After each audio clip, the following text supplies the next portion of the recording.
begging for help, that's how we get it.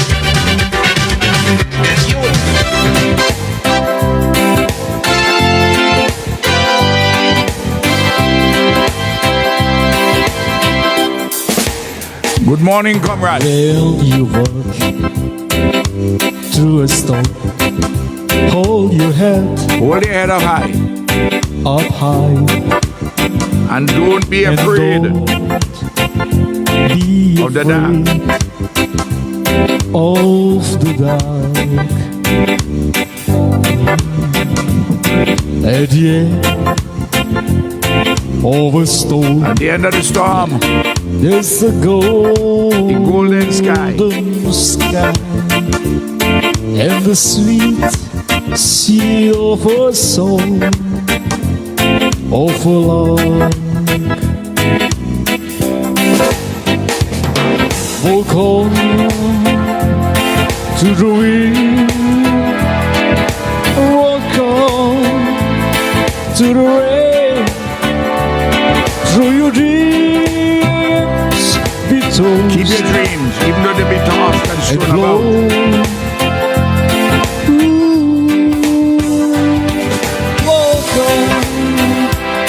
Walk on with hope in your heart, and you'll never go alone. You'll never go alone. You'll never walk alone. Labor is here with you, and the comrade not going anywhere.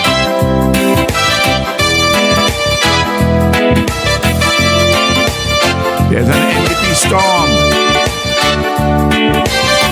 currently being experienced in St. Vincent and the Grenadines. When you're walking through the storm, hold your head up high. Up high. Ooh, and don't be afraid of the dark. Be afraid of the dark. At the end, I know for sure at the end of the storm, NDP storm, there's a there is going to be a golden sky. And the sweet, and you'll find the ULP there with you. You get the songs of the lark, the beautiful bird. Metaphorically. Walk on to the wind. Walk on to the rain. To the rain. Through your dreams. Keep your dreams. Don't become under pressure. Yeah. Walk on with fresh hope in your heart. You'll hope in your heart, and you'll never, knowing for sure that you are in solidarity and you'll never walk alone.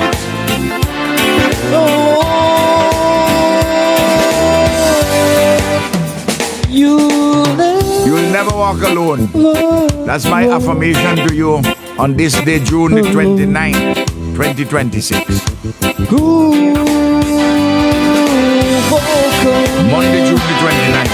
Walk on with hope, eternal hurt, and you'll never walk alone. Walk alone. You'll never walk alone. Ooh, never walk alone. Ooh, never walk alone. Good morning again, comrades. I'm very happy to be back with you on radio and in St. Vincent and the Grenadines. Anytime I go overseas, I miss sweet SVG. Most of all, of course, I miss our people. I miss the natural beauty of our country. And here I am. My bucket has always been among my people. And I miss you. Always miss you when I go. I was away for roughly 2 weeks, from the 12th of June until the 25th of June. I returned on the evening, well, the afternoon really, on the 26th. So I missed a couple of programs, and I understand that there was some fill-in. And I'm happy to be back. When I went away, I went to Barbados, I went to the United Kingdom, and I went to Ghana in West Africa. In fact, I spent a couple of days doing some work in the UK before I went to Ghana, and then when I came back again, I had some other appointments I had to keep. So I will give a brief report on what transpired during my visit overseas.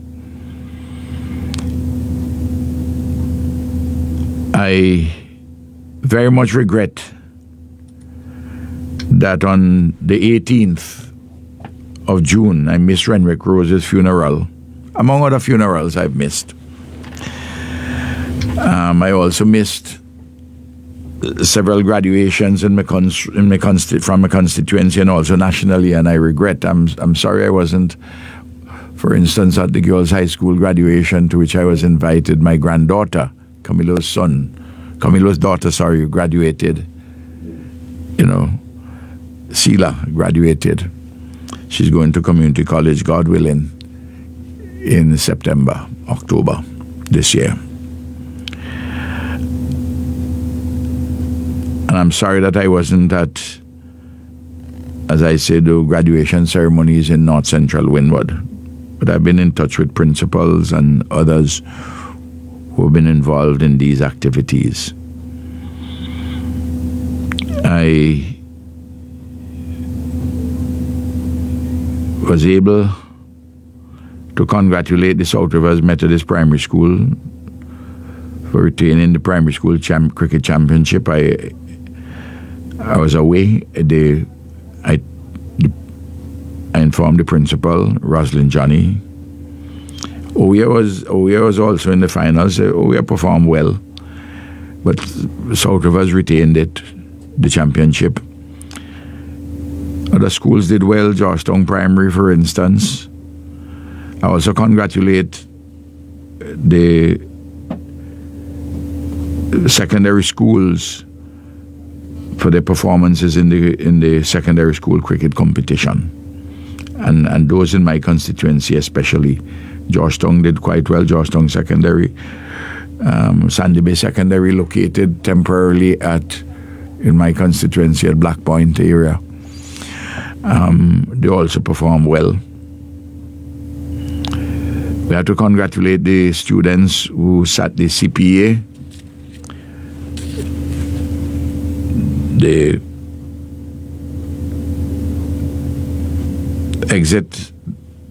exit assessment examination, the Caribbean assessment, primary exit assessment examination put on by the CXC, Caribbean Examinations Council, in conjunction with the government of St. Vincent and the Grenadines, the Ministry of Education. And the students will enter secondary school, all students, in September. And I congratulate them, all of them. And there's some very special ones, some with certain disabilities. Our dear sister from Fair Hall passed to go to the girls' high school.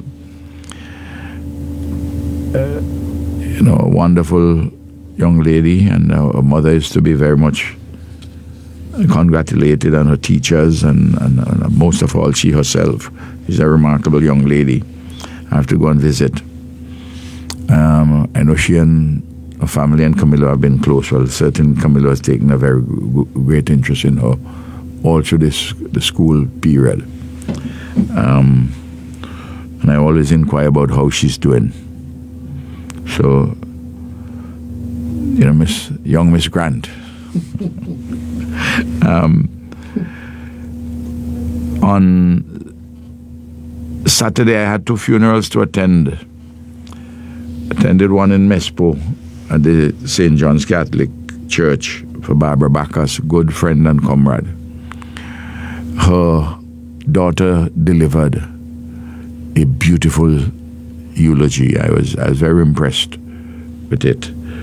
And a lot of people, the period of the tributes took up quite a long time because many persons wanted to say things in relation to Barbara, who was a wonderful woman. I left there intending to go to Sweet Eye Robertson's funeral down in Chateaubelair. But when I reached into Arnesville, I got a call which I had to address something urgently, so I had to go back in up to Goss. And I wasn't able to get to Sweet Eye's funeral. I intend this week,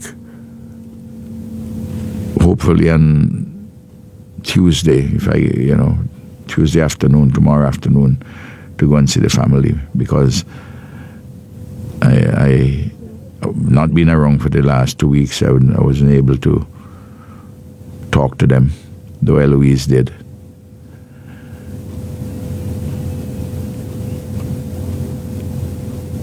Sweet Eye is a remarkable young lady. She had so much strength. She eventually succumbed to her. She had been shot accidentally when she was a young girl, school girl. She went on and did her CXC examination. She went to college. She even enrolled for the university. It's a courageous young lady, and I'm really sorry that I loved her very much. I'm really sorry that she's dead. She's a sweet person. She was a sweet person.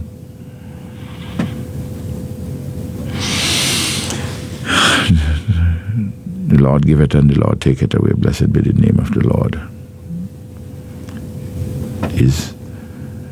I also had to speak to the mother of the young student from the girls' high school, Monica, who died from cancer. These things tear me up. They really tear me up. You see young people. Every death is an occasion for sadness, but when you're so young and die, you makes you think about all sorts of things. It's really, really a sad time for these families. And I'm sure that they are in our prayers. They're certainly in my prayers. When I was overseas, Bling, on the 12th, I attended at the invitation of the Prime Ministerial Subcommittee, CARICOM Prime Ministerial Subcommittee on Reparations. Went to Barbados because of my role in the repair campaign.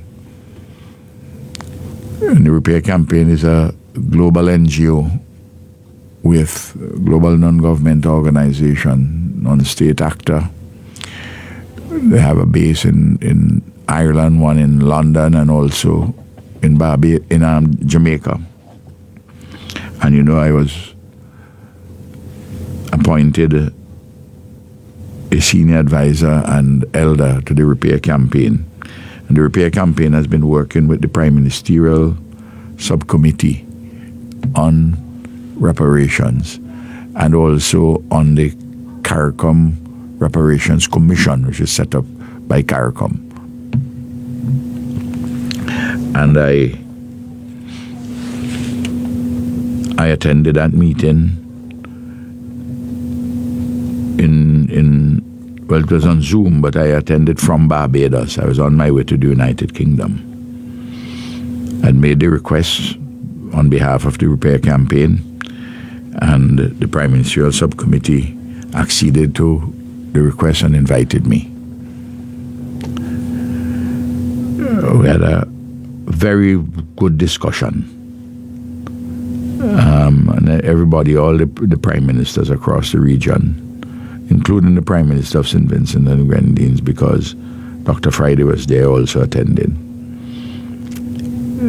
Everybody is on the same page in going forward in unity on this matter for reparations for native genocide and the enslavement of African bodies. In dealing with issues relating to reparations, I had discussions in the UK on reparations, but not only reparations, other matters touching and concerning the Caribbean, global affairs, the role of Britain in the Caribbean, and discussions with members of Parliament. Had a long discussion with Lord Marvin Lee at the House of Lords. He's a member of the House of Lords. He's a relatively young man, 54 years old. He is partly of Jamaican parentage, partly of British and Irish heritage. And had discussions with Professor Kingsley Abbott he's a professor he's from New Zealand, but he's a professor in development matters at the University of London and the Institute of Commonwealth Studies, with which he's associated. There was a working dinner with numerous persons in London. It was organized by the Repair Campaign, but the events were chaired by Lord Marvin Lee, and other MPs, members of the British Parliament, attended alongside persons from the Caribbean who live in the United Kingdom, Africans who live in the United Kingdom, NGO organizers, persons connected to a range of public policy issues, including the Repair Campaign. Though this had a lot of focus on reparations, this particular working dinner touched on a number of other matters. A decision was taken there actually to establish an alliance of the various groups in the United Kingdom, and an alliance for reparations. They'll organize the formal title, but that is what it would be with all these various groups. I met a number of intentions in the UK. They knew I was there. They got in touch with me, or I got in touch with them, and I met so many of them just walking about the streets of London to and visiting this particular store, or passing by a restaurant. It's amazing, not only Vincentians, but people from the Caribbean and elsewhere who recognize me.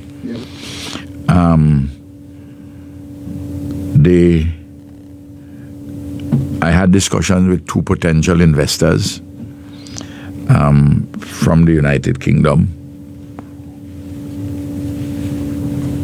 addressing issues in the area of tourism and tourism services. And I also had a conversation with an expert who's operating in an international finance entity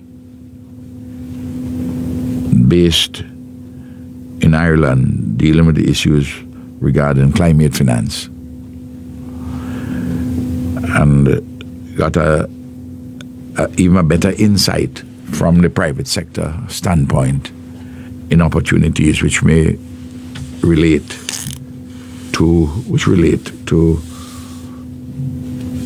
climate finance and to the ways in which countries in the Caribbean could possibly benefit. This particular area of work will fit quite well in the Bridgetown 3.0 initiative of Prime Minister Mia Mottley of Barbados, and which has been adopted by the CARICOM countries. It's an important area for all of us to work together, again in unity in the Caribbean. We have different perspectives on this or that, but on this matter for climate finance is of vital importance. And it's not only governments have to be involved in this discussion, but all interested persons and people in the opposition very much, and certainly is an area of work which I've been very much interested in. I've written about it. Camilo himself has written very much on this area, and I haven't informed him yet about this particular discussion which I had with this gentleman who is from an organization, a finance institution, private finance institution, which addresses climate-related finance, among other things.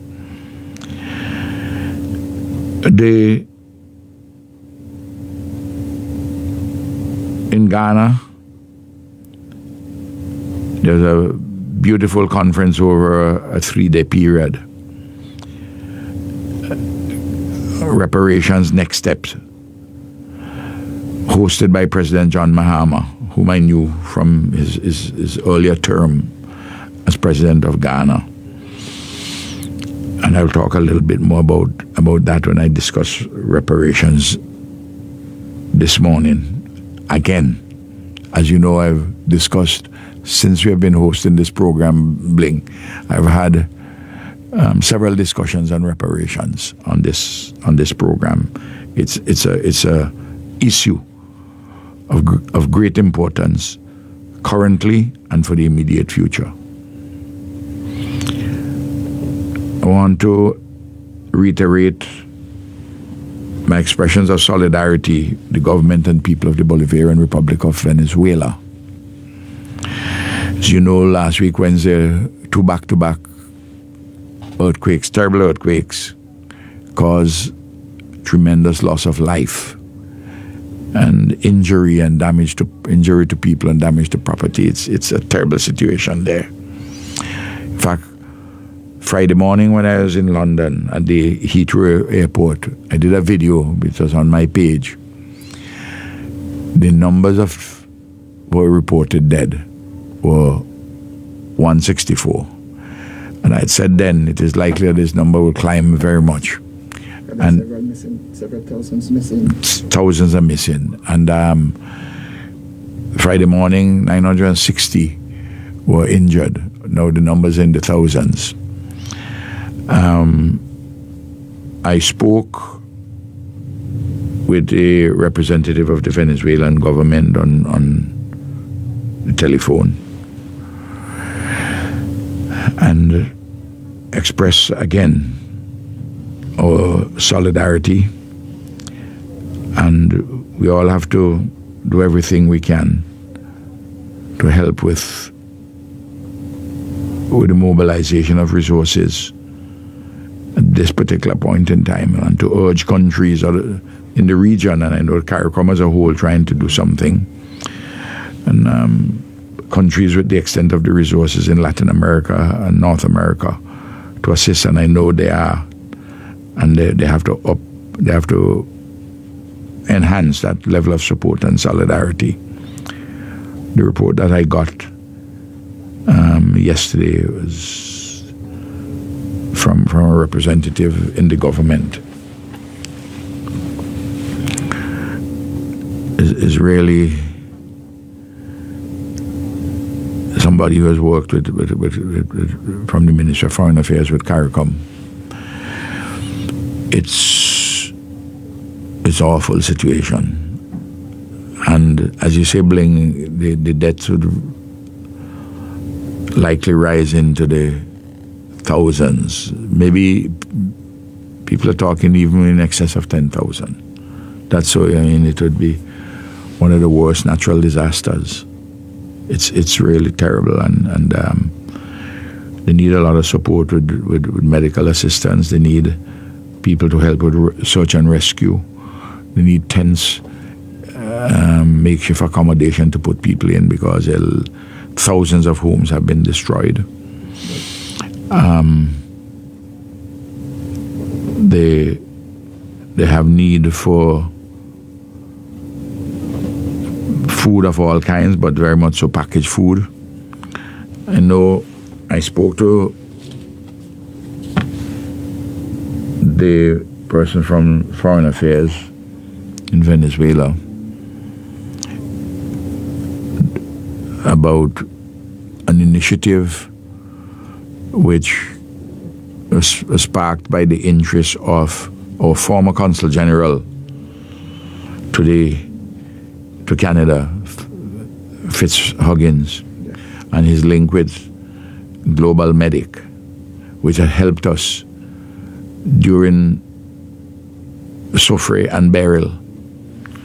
And I know a letter had been sent to the embassy here for Venezuela, and I mentioned it to the contact I have at the Ministry of Foreign Affairs in Venezuela,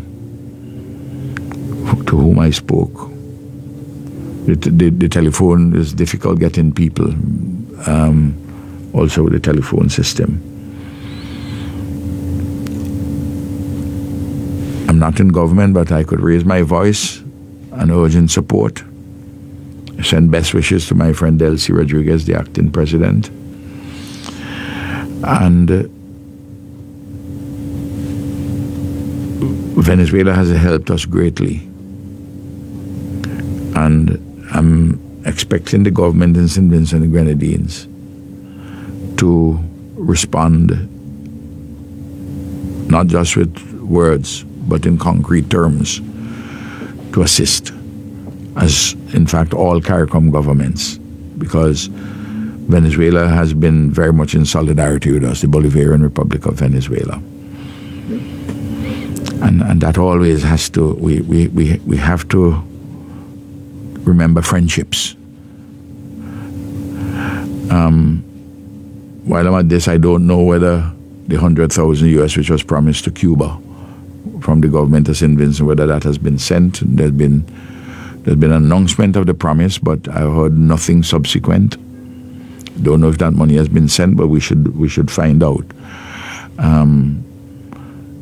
But surely we can do better than that, both in relation to Cuba and in Venezuela.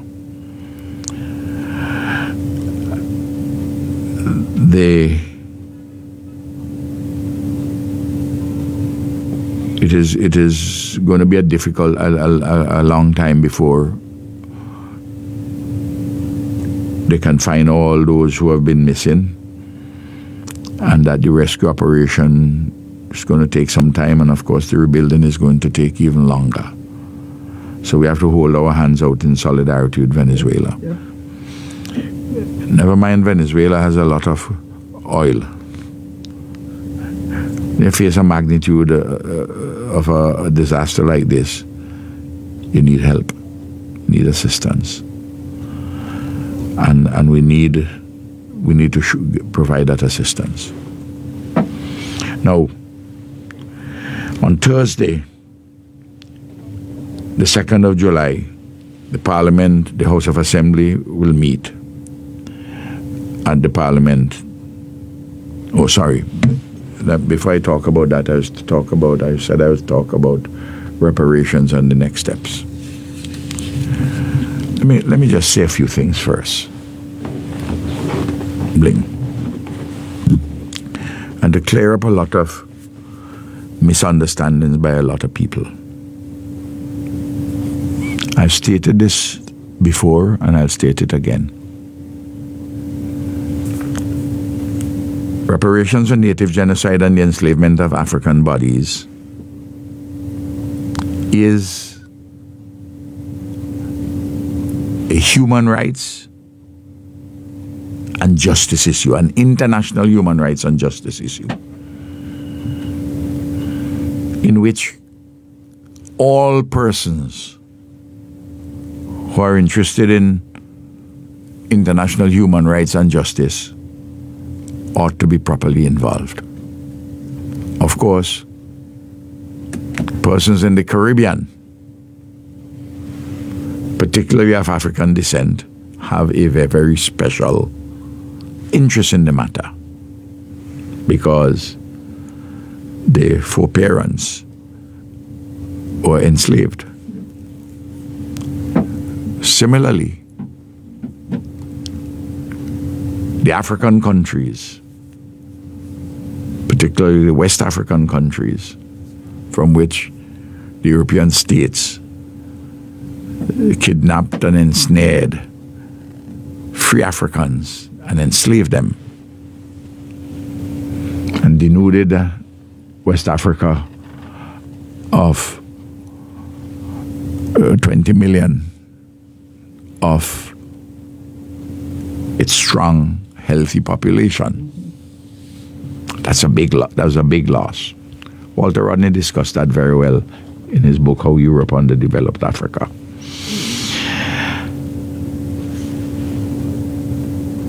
But this is, as I say, an international human rights and justice issue.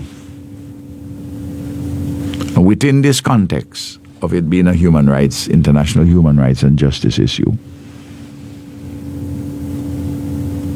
for persons in the Caribbean and Africa, and for Africans in the diaspora in the United States of America too, and Canada and in Europe and elsewhere.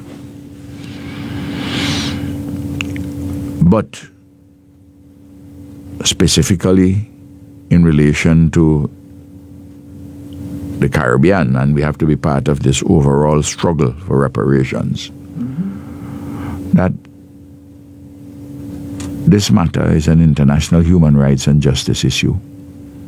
And within the context of that, the quest for reparations is to repair, is centered on repairing the legacy of underdevelopment, which can be sourced and which we do source to native genocide and the enslavement of African bodies.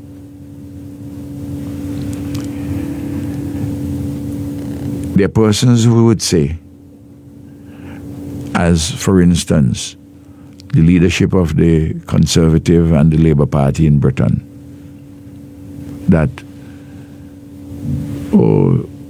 slavery is a thing in the past. We don't bother about that. Let's just look forward to the future. And I'm saying, I want us to look forward to the future together in a mature way. But what you say is in the distant past is not really in the distant past, because the legacies of underdevelopment, which can be traced to native genocide and the enslavement of African bodies, those legacies are today, existing today. So, in this context, the present is the past. So this is not a matter of seeking to live in the past. This is addressing present, contemporary legacies of underdevelopment, which we can source to crimes against humanity, terrible crimes against humanity, which were committed by European states in our region and in Africa. And of course in North America and in Latin America too. That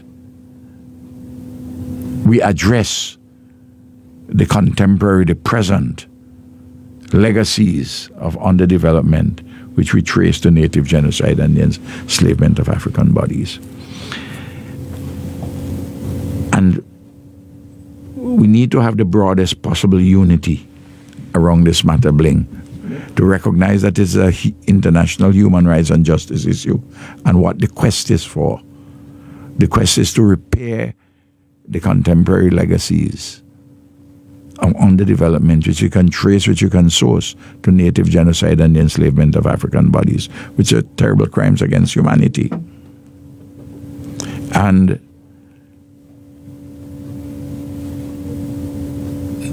native genocide, and very much so the enslavement of African bodies, was intergenerational. And therefore, the repairing has to take place over many years. There's not a question of somebody demanding a one-off payment in relation to reparations. No, the CARICOM 10-point plan, which has been reviewed, which has been revised, you can go online and you see it. And this 10-point plan covers a range of issues. It covers naturally monetary compensation and debt cancellation. It dealt with financial and monetary issues, but it also deals with education, health, physical infrastructure, climate change issues. It deals with cultural, psychological questions. It's a broad-based set of issues, and this is why we also say that we have to lodge the quest for reparations within the context of the 17 Sustainable Development Goals, which was signed on to in 2015 at the United Nations, that this is a special carve-out which requires sustainable development. So in addition to the general issue of underdevelopment to which the Sustainable Development Goals apply or relate or connected to, there is this very special dimension of native genocide and the enslavement of African bodies, for which we have to address in a sustainable way. And it has to be beyond the achievement of the Sustainable Development Goals program, which the new date had been set for 2035. The Repair Campaign and CARICOM Reparations Commission are at one, that this should be over. The repairing should be over a period of about 50 years. Yep. And what we have done in the Repair Campaign, this global NGO, is to prepare particular for each of the CARICOM countries.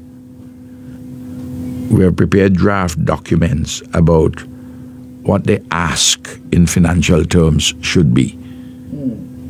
In other words, this is part and parcel of, this is lodging it within the framework of the CARICOM 10-point plan, the revised 10-point plan. So, and we are also costing, we work that model in relation to what the budget has been for these various countries and what we should look at for repairing, but attach them to specific programs in health, in education, in culture, in sports, in climate finance, in issues touching on concern in memory. All of these things. And we are doing the numbers too in relation in the repair campaign from the standpoint of what would be required as part of the Sustainable Development Program, the Sustainable Development Goals, so that they're connected and indeed in some respects overlapping, but with a special dimension for reparations for native genocide and the enslavement of African bodies. There are persons who would say, but why you just going and asking? Well, the point about it is this: Europe, Britain, their wealth in the mercantile and industrial revolution period was built in substantial degree from native genocide and the enslavement of African bodies and the exploitation by colonialism of the wealth of these countries. The thing is pellucid and the arguments are compelling.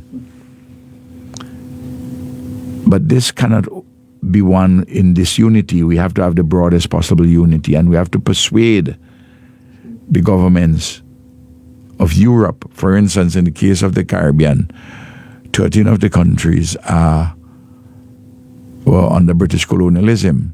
Haiti, French, Suriname, Holland. So that discussion has to be also with those governments, and because Holland and France are in the European Union, that the discussion has to take place with the European Union too. And there is from July the 1st, Ireland is going to have the chairmanship of the European Union. So we have to work there with our Irish friends, Irish counterparts. And we're seeing a movement broadening. If we have to,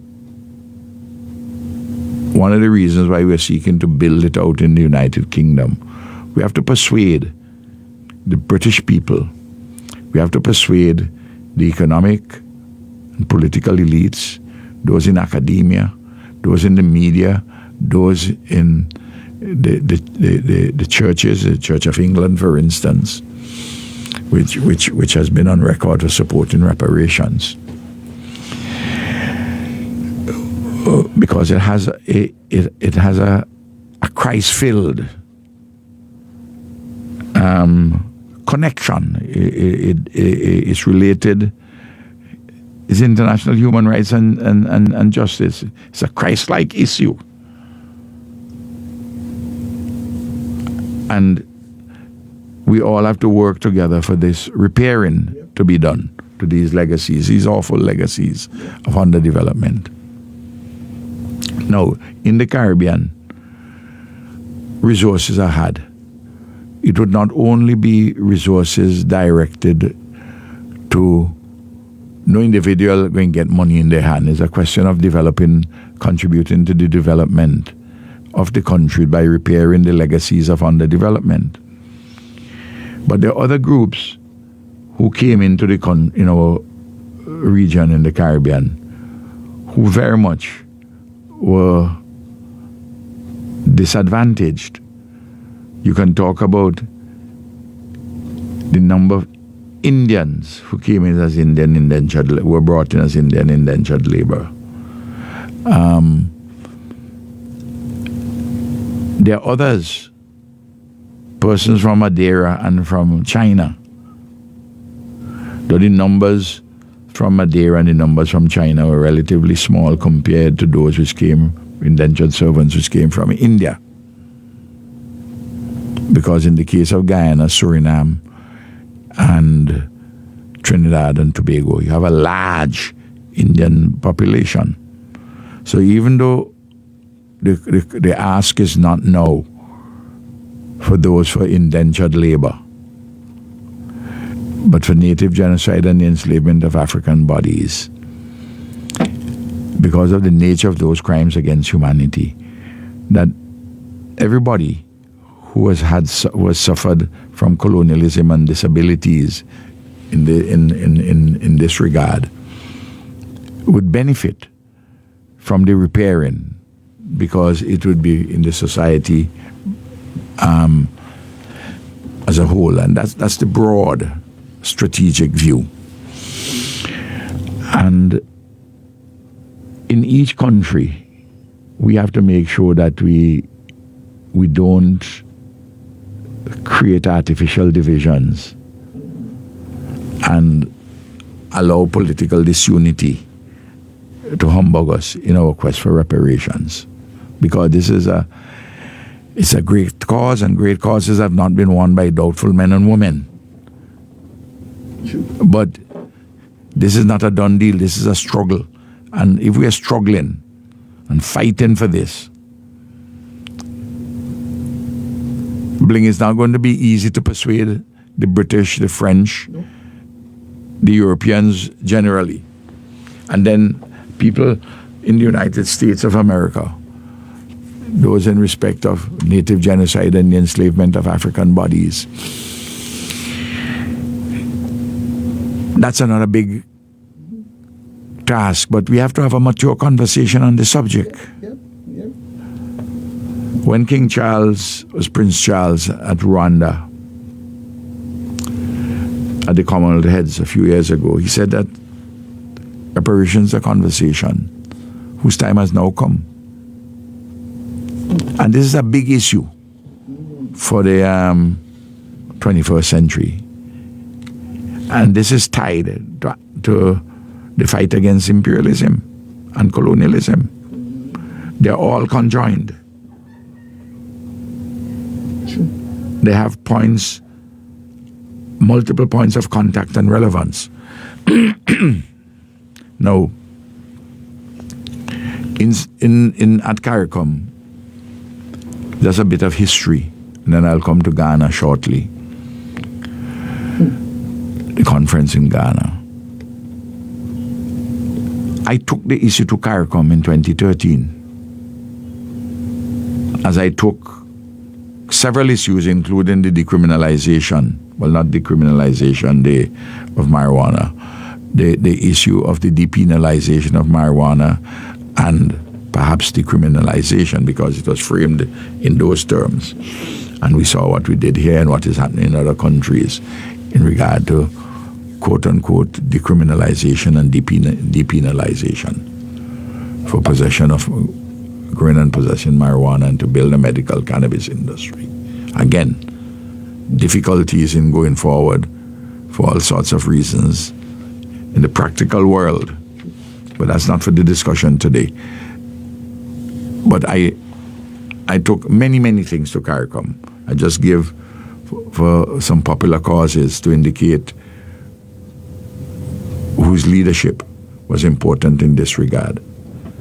And that's why the CARICOM Reparations Commission, given my own work over the period, were quite happy to embrace my presence at the Prime Ministerial Subcommittee on Reparations. I'm not a Prime Minister anymore, but the Prime Ministerial Subcommittee, in fact CARICOM itself, from time to time, have acceded to requests for persons to make presentations and to be there for certain discussions.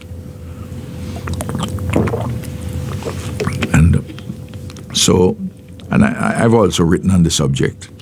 There's a book published on it called Caribbean Reparative Justice, written by me, a series of essays. But in 2013, I took the matter to CARICOM. I prepared documents. The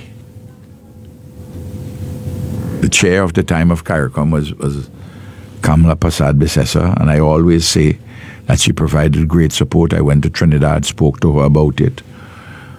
And the whole of CARICOM at the time provided great support, and we set up the infrastructure then. The institutional arrangements, Prime Ministerial Subcommittee, the CARICOM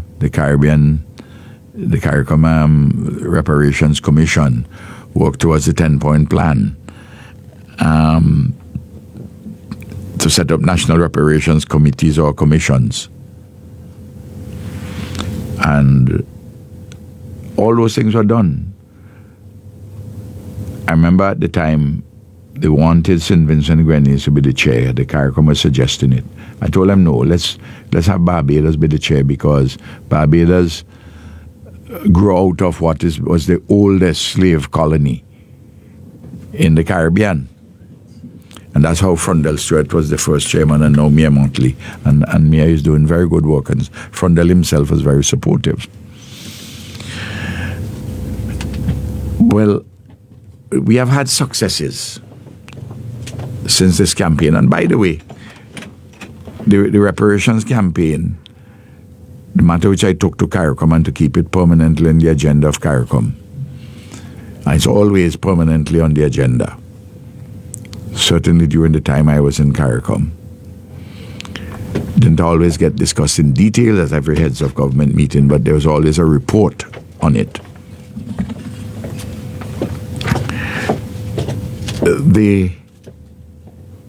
So when I took it, we are building upon the work of other people. Marcus Garvey, for instance. So Arthur Lewis, the economist, Nobel Prize winner. People in the field of popular culture. Remember they were Calypsonians saying they want the grandfather back pay. Both out of Trinidad and St. Vincent and Grenadines and other countries. A number of small NGO groups advance it. Some political parties had it as part of their manifesto, like for instance, the Unity Labour Party. And the Rastafari community in the region had been making a demand for reparations and raising the issue, including, of course, to see if part of reparatory justice is to make it easier for those who may wish to return to Africa. What is called the repatriation dimension of reparations. Of course, that requires collaboration with the respective African governments. So all these things are in the mix. Now, throughout the region, it must be fairly said that some reparations committees or commissions have been more active than others. The one, for instance, in Jamaica, been more active and better resourced.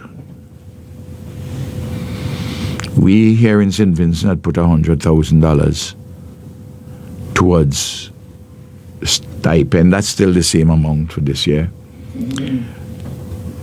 To pay persons a stipend, people who are on the commission, on the committee, if they have to do any travel. But the truth be said is that where we are now with the reparations issue, and I made this point at the CARICOM Prime Ministerial Subcommittee, and this was agreed upon, and I made the point also not only about the National Reparations Commissions or committees, but also the CARICOM Reparations Commission itself needs to be better resourced.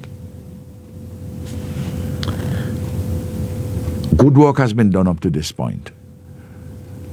That we could have done better, certainly. But something took place on March 25th at the United Nations when John Mahama took the issue to the United Nations. And where reparations, where the transatlantic slave trade and slavery, the United Nations accepted that these are the gravest crimes against humanity. Very, very important declaration. There are 3 countries which voted against that resolution. 123 countries of the 193 said yes, 3 said no. America, United States of America, Argentina, and Israel. And the other countries, mainly the European Union countries and Britain, abstained. So with the momentum of what happened at the United Nations, John Mahama and his government in Ghana, President Mahama, decided to have reparations next step. And there were 2 persons from St. Vincent there. I was there as someone from the repair campaign, but Jomo Thomas was there as chair of the National Reparations Committee. The as is known, he and I have differences in the domestic politics, but on this issue of reparations, I'm not allowing those differences, and nobody should allow differences in these respects. What you may have locally on several things to cut across the unity which we should have on the question of reparatory justice. And this is why I frame the issues around which we should be united. International human rights issue and reparations being a quest to repair the legacies of underdevelopment, which we trace to native genocide and the enslavement of African bodies. Native genocide, in the case of St. Vincent and Grenadines, in relation to the Kalinago and the Garifuna. And that we must have all hands aboard, and it must be across nations, and we need to build the links with European groups and European political and economic elites, intellectuals, people in the media, the church, everything. If it's just a narrow issue where we talk to ourselves, we're not going to get anywhere with it. And this conversation has to be a mature conversation. Now, the first day in Ghana dealt with going through the draft outcome document, and that was an all-day session. I spent the whole day there on that with many delegates from all over the world, from governments and civil society and international organizations too. On the second day was the opening and the full plenary session. The plenary continued on the third day, and in the afternoon, because Wednesday, Thursday, and Friday, the afternoon, there was a visit to one of the forts from which freed Africans who were captured or taken and enslaved on their way, waiting, going through the point, what is called the door of no return. Well, there's no return for them, but there's return now from descendants and from other persons from our Caribbean civilization who are insistent upon reparations for native genocide and the enslavement of African bodies. Now, within the declaration, within the outcome document, there is specific mention of the CARICOM reparations 10-point plan, and there are a number of elaborations of that, and you'll find that declaration online.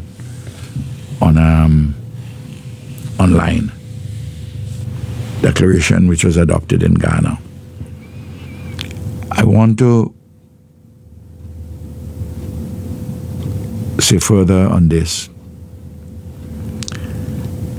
that the matter having reached that particular level at the UN, and then the Next Steps Conference in Ghana, and what Africa and the CARICOM and the African Union had put together, and I attended that meeting last year or the year before in Ethiopia. I was selected by CARICOM to speak on the issue at that meeting on reparations. Grubby Denny was part of my delegation, Professor Denny. So we are going forward as one on this. But we have to beef up the resources available for a reparations commission in all the countries. We have to beef up resources for the CARICOM Reparations Commission. And at the Next Steps Conference in Ghana, there were 3 important advisory bodies were set up. One, a global advisory body on reparations, and then 2 advisory bodies below that dealing with the legal aspects, because this has a legal dimensions, and the economic financial aspects. That is the story. That is the reportage in a nutshell. No, I consider that the conference was very successful, but we have to follow up properly with these next steps. Now I come now to local matters at Parliament, where we're going to have some contention, and where we do have contention, very, very serious contention. The country would remember that 7 days before the Parliament last met on the 21st of April, that is to say on the 14th of April, an order paper was circulated with 2 bills.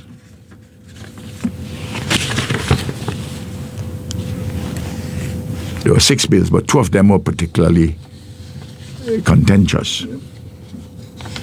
The first had to do with an amendment to the Constitution of St. Vincent and the Grenadines. The second had to do with amendment to the Representation of the People Act. Both of these bills, you can read them together, because the central purpose of these bills was to amend the Constitution, amend the Representation of the People Act, and to do so retrospectively, backdate it to the time of independence in 1979, to say that Canada, as a Commonwealth country, if you have a citizenship of Canada, which you acquired voluntarily, like how Bramble and Friday did theirs, acquired it voluntarily, that those bills are self-serving to say that from independence they'll backdate the law and backdate the Constitution to say that is perfectly in order. That qualifies you to run. But the existing Constitution, we are contending, says that Bramble and Friday, by virtue of the fact that they acquired citizenship voluntarily for Canada, that Canada is a foreign power under the Constitution, under the laws, the foreign power or state, and by having citizenship, they would have an allegiance or adherence to that state, Canada, and thus, even though they are born Vincentians, they are disqualified. Yep. And we, before we didn't have the clear evidence and the development of the law, judge-made law, judicial interpretation, not as clear as we approached the 2025 general elections. And importantly, we didn't have the evidence. But we got the evidence that both of them were Canadian citizens. Friday had said so a couple of years earlier, but there was no evidence that on the day he was nominated that he was a Canadian with citizenship voluntarily acquired. Same thing with Bramble. But we got the evidence. Of course. We prepared the basis, we got the evidence, and having got the evidence, Carlos Williams, our candidate in Beckway in Northern Grenadines, and Luke Brown, candidate in East Kingstown against Friday and Bramble respectively, brought in their name election petitions. No. The issue to be decided in the court one of the major issues is whether if you have citizenship voluntarily from Canada, you are under an acknowledgement of allegiance, obedience, or adherence to this foreign state or power called Canada. Yep. Well, these amendments which Friday and his government brought with only 7 days notice to the 21st of April. These bills are saying, you see that matter which is to be determined in the court? We go sort that out in Parliament and make law retrospectively, backdate the law. Self-serving. Now, of course, we will contend that this attempt to amend the Constitution in this particular manner is unconstitutional in itself for Parliament to do so. This is a misuse of Parliament's power. It is an encroachment on the rights of the judiciary to determine matters which are before them. There's an alive court case on the 28th, 29th, 30th of this month. The matter would be addressed and it would be finalized on the 13th, anyway, sometime in the middle of November. 2 or 3 days, 13, 14, 15, anyway, or whatever those, in the middle of November anyhow. And there's a deadline for certain submissions in September. So that there are stages. I would wish if we could proceed faster, but that is the timetable which the court has set out. Now, when the Parliament met on the 21st,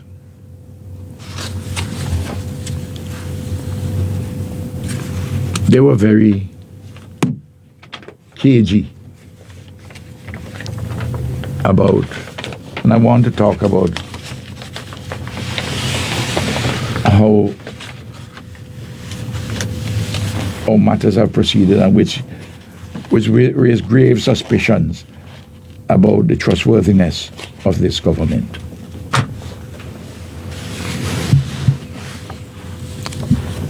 We had made the points before which we repeat that this decision is abuse of the Parliament, it's unconstitutional, it is self-serving, it is dictatorial, it is seeking to usurp the powers of the court, and the rule of law in that regard being fundamental to a democracy by seeking to do what they're doing. It's a totalitarian act.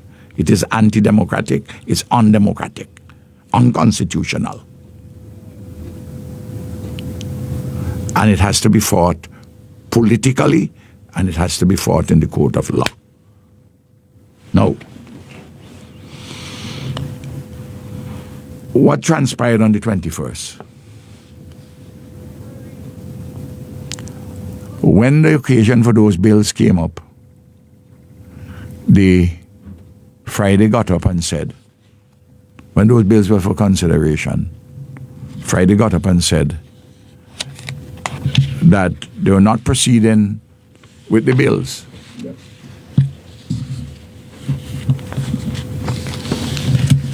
Not proceeding with the bills. He said that these are the government's proposals to deal with this question of dual citizenship, where the second citizenship is voluntarily acquired of a foreign power state, whether or not you are eligible to run in an election. But the existing law says you are disqualified. Of course, Friday run from 2001, but we didn't get the evidence that he was a Canadian. When Brambler ran the first time, we didn't get the evidence either. But by 2025 elections, we had the evidence. Because word of mouth talk is one thing. You have to have the evidence about what is happening on the day itself when you get nominated. And we got that evidence. And as I said before, the law the judicial interpretation of similar provisions in the region and elsewhere, the interpretations would point to the fact, would point to a conclusion that Friday and Bramble were not qualified to be nominated and to run in the elections. And therefore their seats would have to be vacated. Even if some say, well, no, well, it may not be clear-cut. Well, if it's not clear-cut, it is so vital to governance, let us settle it once and for all.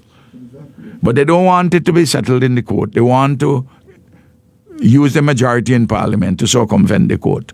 This is very dangerous. That's why I say it is totalitarian in its instincts, it's undemocratic, it's anti-democratic, it is unconstitutional, it is self-serving. And they backdating it only for themselves because there's nobody else between independence and no other than Bramble or Friday before the court. So it is to serve their purposes only. But on the day on the 21st, Friday got up and said that they're not proceeding anymore, not proceeding today with these bills. These are the proposals, and that the government's proposals on these things. I don't see how those became issues. How those became issues for Parliament to be considering. The very first substantive Parliament after the budget, And they brought it almost like a thief in the night, with 7 days' notice.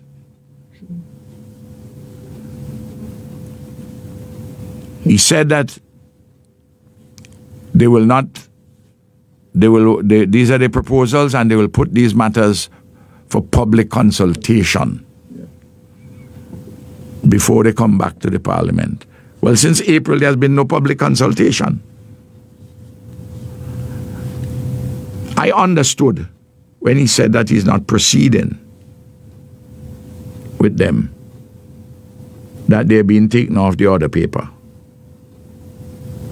But lo and behold, when we got the papers for this Parliament, for this 2nd of July, they are still on the order paper. But there has been no public consultation. So we may well find that on Thursday there is a discussion. They want to move these bills, because if they didn't want, when you say in a parliamentary context, when you say you're not proceeding with these until after the consultations, what all normal persons would interpret that to mean is that you're taking them off the order paper, and you will be, though he didn't, in my recollection, said withdraw them. He says that they're not proceeding with them. They're going to have consultation. These are their proposals. In parliamentary terms, when you talk about a proposal, you normally do first thing something called a white paper outlining general propositions. A green paper outlining general propositions. And then a white paper with provisions which you'd want to put to Parliament. Well, they didn't put out any green paper. They just simply went to Parliament with these as their proposals. So these amount to their white paper. But yet, they bring it back to Parliament. Yep. But what is very interesting, I studied the minutes of the last Parliament. And there are 30 pages of minutes.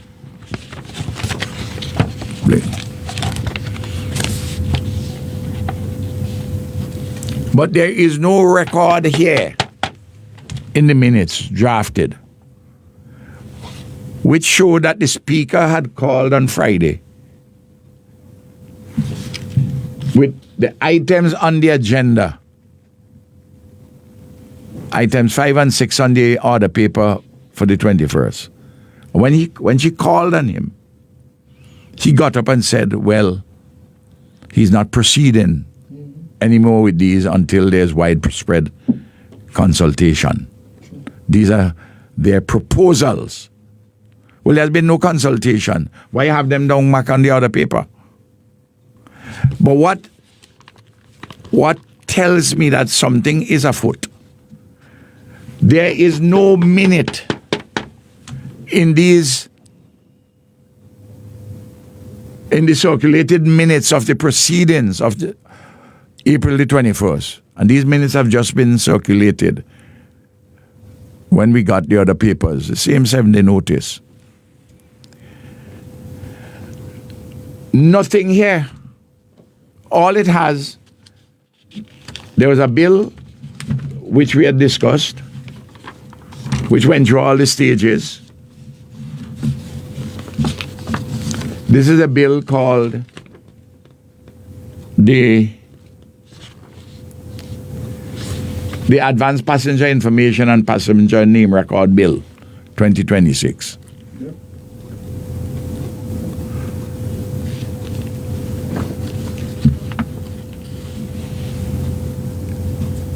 It says, in relation to the bill, House went into committee, House resumed, bill reported, read a third time by title and passed without amendment. And then, says adjournment. The Honorable Prime Minister moved that the Honorable House do stand adjourned, sign the die. Leacock seconded. Question put. House adjourned, sign the die at 8:30 p.m. But before the adjournment was taken, the Speaker called on Friday in relation to the particular bills. Friday got up and spoke and said he's not proceeding with them. These are the government's proposals. And bling. No mention is made of all of that in the minutes. So it has to be mentioned in the minutes because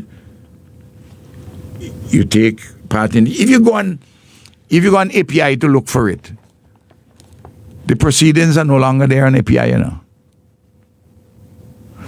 But what they don't know, it's saved on YouTube. And Friday's words are there with him standing up by the microphone and saying, well, why is that? Why that is not in the minutes? Why you leave out the minutes that Friday said he's having consultation? These are just his proposals. He's not proceeding with these bills. I took it to mean that he was withdrawing them, having the consultations, and may bring them back again. Because these were their proposals, the equivalent of the white paper, so to speak. But they are not mentioned here at all. It is as though nothing like that took place in Parliament. Well, the minutes have to properly reflect what took place in Parliament. Is this what we're going to have now? Doctored minutes? Minutes with omissions as to what transpired in the highest deliberative, legislative assembly, the lawmaking body in our country, on a serious matter like the amendment of the Constitution and the Representation of the People Act. And something was said on it, and you don't have it recorded in the minutes?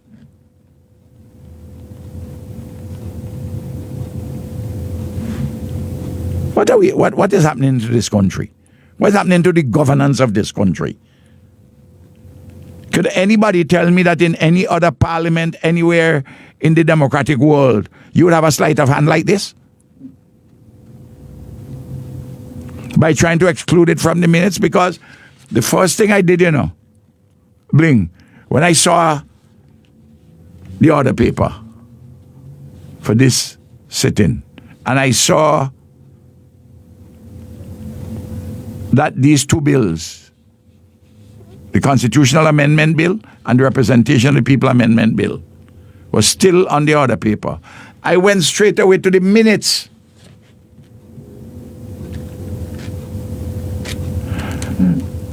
So if the Speaker of the House is hearing me, if the Clerk of the House is hearing me, if the Prime Minister is hearing me, they must correct these minutes and have a new set of draft minutes circulated. And they must give a public undertaking. The Prime Minister must give a public undertaking that these bills will not be considered on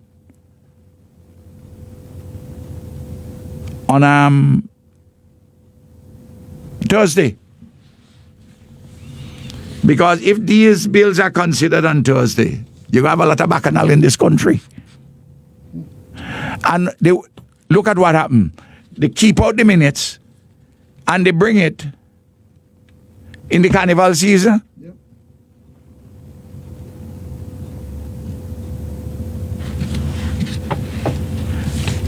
Let over this period, let me just have one bacchanal now, carnival. They say carnival is bacchanal. Is a time for bacchanalia.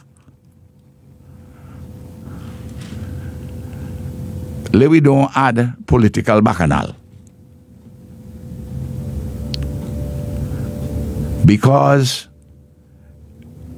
as sure as the sun rises, the people of this country will not rest until this matter is sorted out. That is to say, the government must not bring any bills to Parliament which would usurp the functions of the court and which would behave in a manner which is self-serving, totalitarian, undemocratic, anti-democratic, unconstitutional.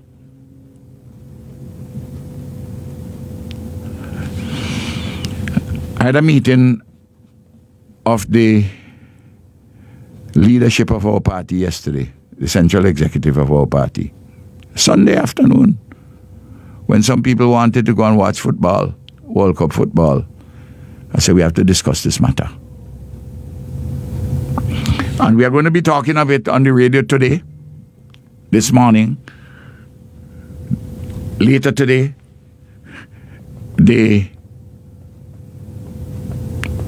tomorrow afternoon to the evening. Same thing, I'll be here back on Wednesday again, Wednesday afternoon into the evening. And we are urging all civil society groups, the churches. I want the Christian Council. The Christian Council consists of the Anglican Church, the Catholic Church, the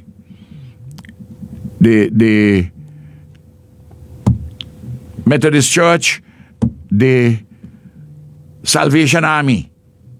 I want them to issue a statement denouncing this subterfuge and this undemocratic way of acting by the government on this vital issue of good governance.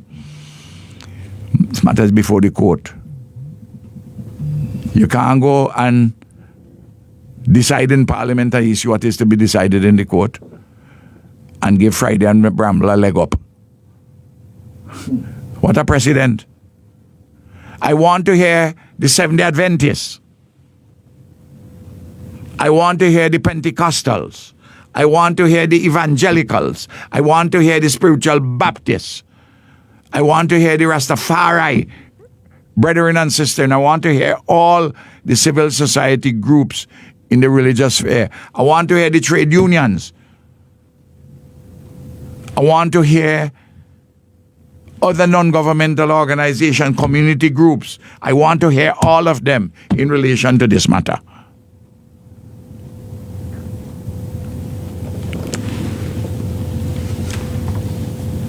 You ever see a thing like this?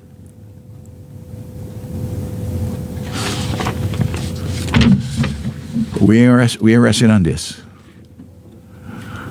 They will have a fight on their hands. A big fight on their hands.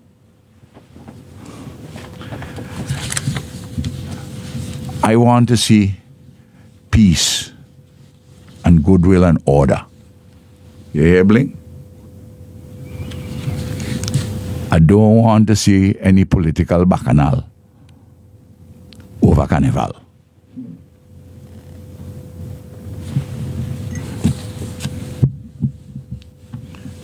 I leave other kinds of issues for carnival.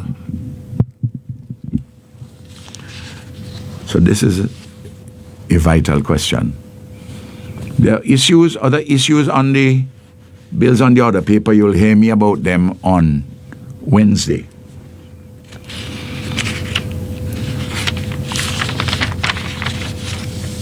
Look, Bling. After 7 months, this government has lost the trust and confidence of the people. Notice the word, trust. They got an election mandate in November last year. Trust is the fuel, the grace. Trust is the tie that binds leadership, a government, to the people, to the governed. Mm-hmm. And when that is broken, all fall down. That's why there's a crisis of governance in this country.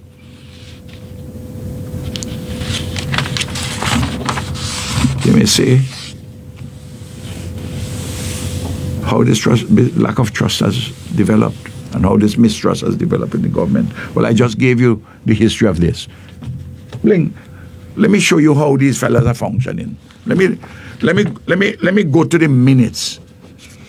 What I raised.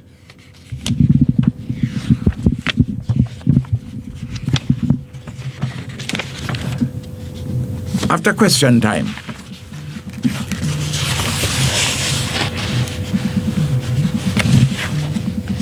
we then had Friday got up as the Prime Minister, leader of the House, to move a motion that the proceedings of the day's sitting be exempted from the standing order hours of sitting, under Standing Order 12.5. That is, if you expect that Parliament is going beyond 5 o'clock, before government business starts, let us suspend those so that you can go as late as you want to. All right? That's what that is about.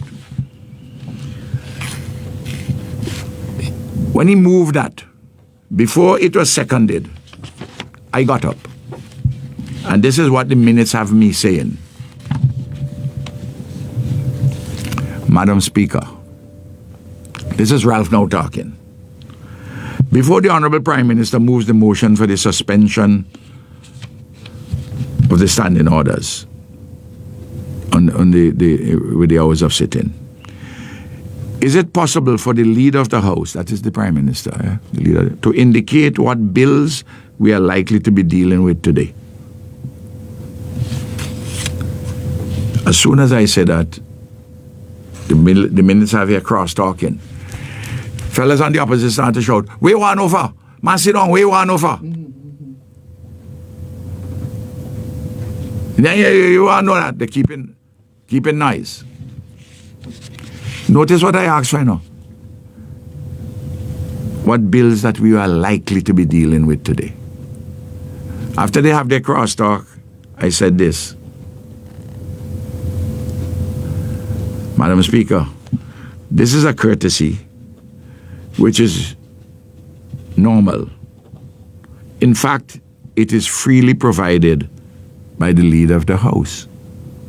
When I was Prime Minister and leader of the House, at the start of the government business, I will tell you which bills I am going to deal with today, which bills I'm not going to deal with, which bills I'm going to have in select committee.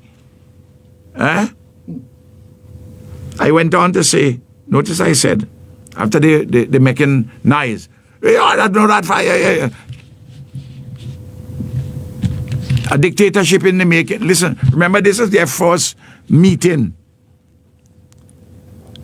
after the budget, you know. Yep. The one I'm referring to here, April the 21st.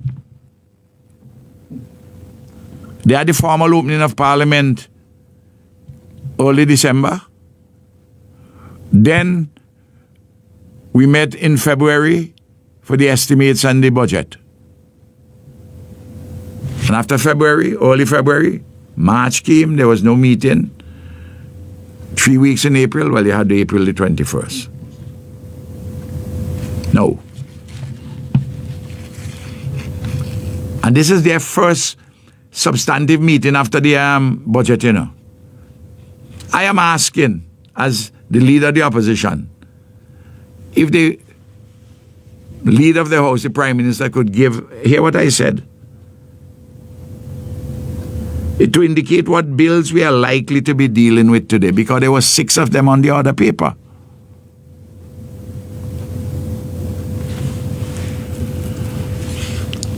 And looking at the bills, I wanted to know what was being covered. I went on to say, after I said this is something which is done freely, normally, by the leader of the House. Yeah. I went on to say, I would like to know, because I have a number of matters touching and concerning my own security and my family's security where I live, so that I can make the appropriate arrangements. I just want to make that point, Madam Speaker. Then cross-talking again. You see, don't we want to talk, we want to find out that far.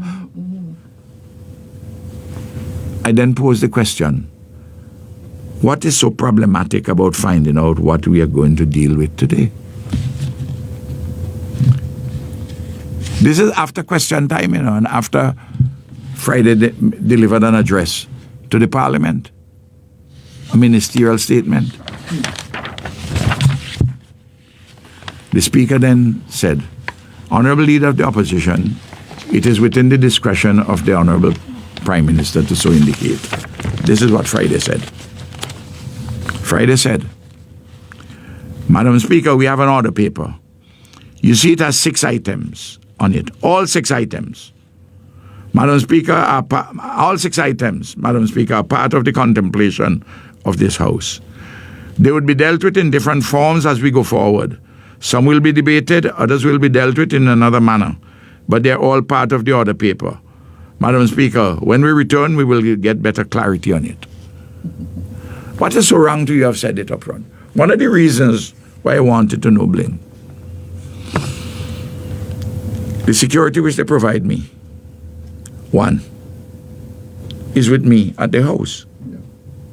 Drive. Apart from the fact that the previous Governor General had written to them and told them that decisions were made in their cabinet decisions about what a former Prime Minister should get in terms of security and what we offered.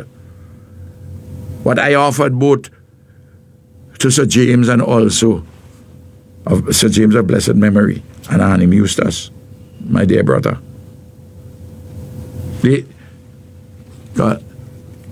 She knew about the discussion because she was cabinet secretary at the time. I'm talking about Dame Susan Duggan,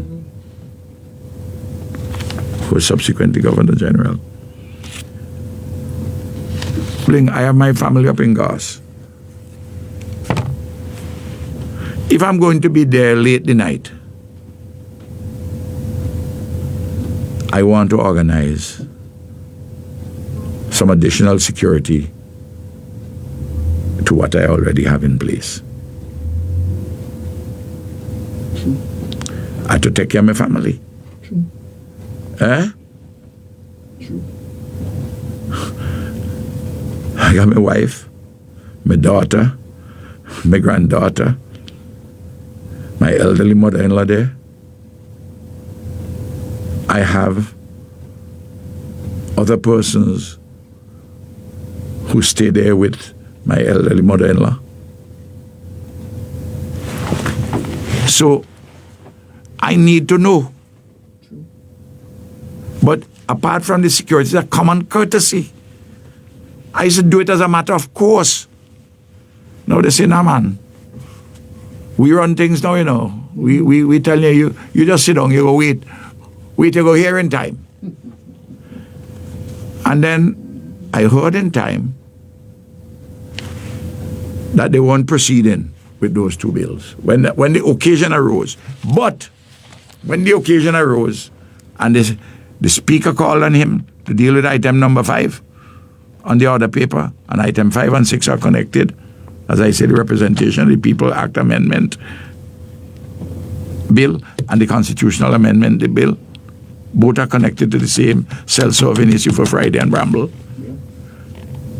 There is no mention of it in the minutes of the 21st. Yet they bring it back on the other paper. Bring both of them back on the other paper. Look, I take my work seriously. I take my work very, very seriously.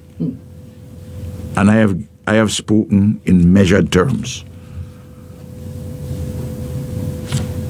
And I'm urging the government to move away from the path upon which they're embarking, on which they have embarked, towards totalitarianism, undemocratic, anti-democratic action. You know, totalitarianism, what it means? Total control. Including trying to see if you can put a business right by using a parliamentary majority on an issue which you should have addressed before, your dual citizenship, which you must now know. You're wrong. Yep. Well, we'll find out. The court will tell us. But don't come to Parliament to hijack the court. And notice, I'm reminding Vincentians, they keep it off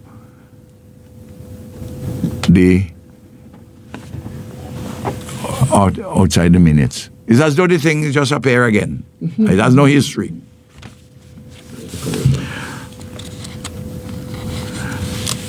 The lack of trust we see in so many things, and the terrible thing with governance. Have they yet answered all the issues surrounding Friday Sun in the office of the Prime Minister? No. Remember they said that Friday was going to be, they're going to spend 3 months to do some repairs up by the government or up by the Prime Minister's residence because it doesn't fit to live in. Even though I lived in it the day before the election, you know. Yep.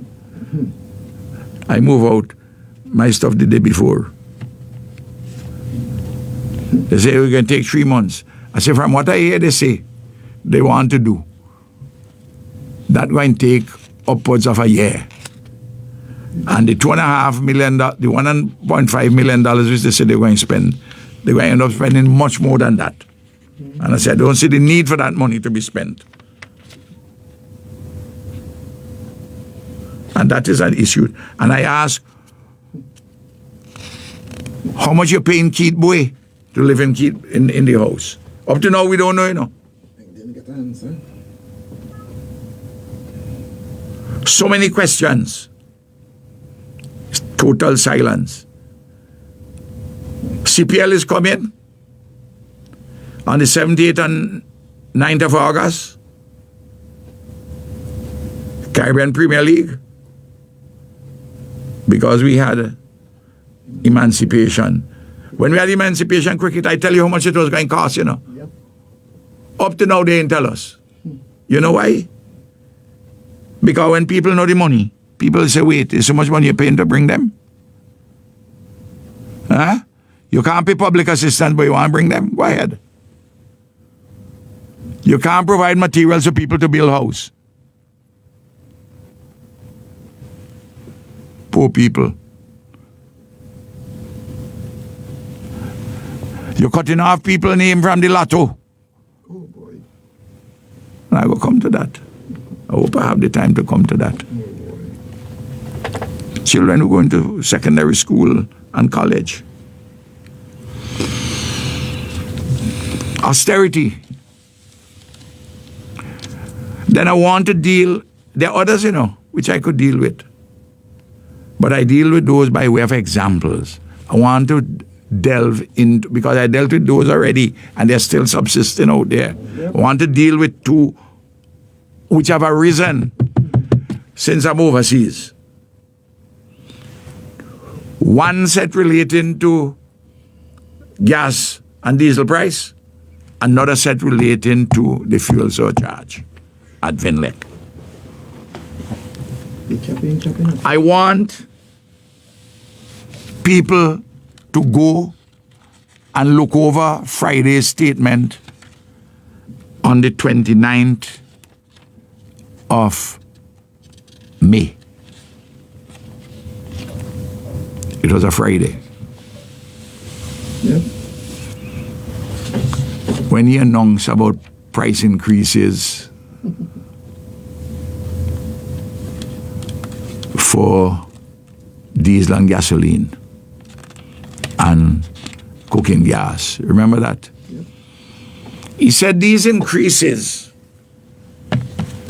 which we're going to put on, these increases will be capped for 3 months. Will be capped. You know what I mean? You put a cap on top of it. Nothing going above the cap. You put a cap. That is the top. So the minibus man them, when I outline that the increase for gas, well, let me deal with diesel because the diesel is the main thing with the minibus men. 90% of the minibuses use diesel. I say you are paying $12.56 and it increased to $16.26. I said that going to cost you, with Georgetown as an example. Use that. I said gas gone from $13.22 a gallon to $16.92. That's what Friday put it. Low sulfur diesel, like the one I use in my SUV, is from $12.93 to $16.40. And I outline all the problems there. Some of the minibus men say, well, the thing happening in the Middle East, let me see what happened. I outline how this matter could have been dealt with better and the subsidy which could be given to the minibus operation and taxi operators like what we had done. And I roll out a number for the proposals. Yep. So too did Carlos James, Senator James, in relation to the cost of living.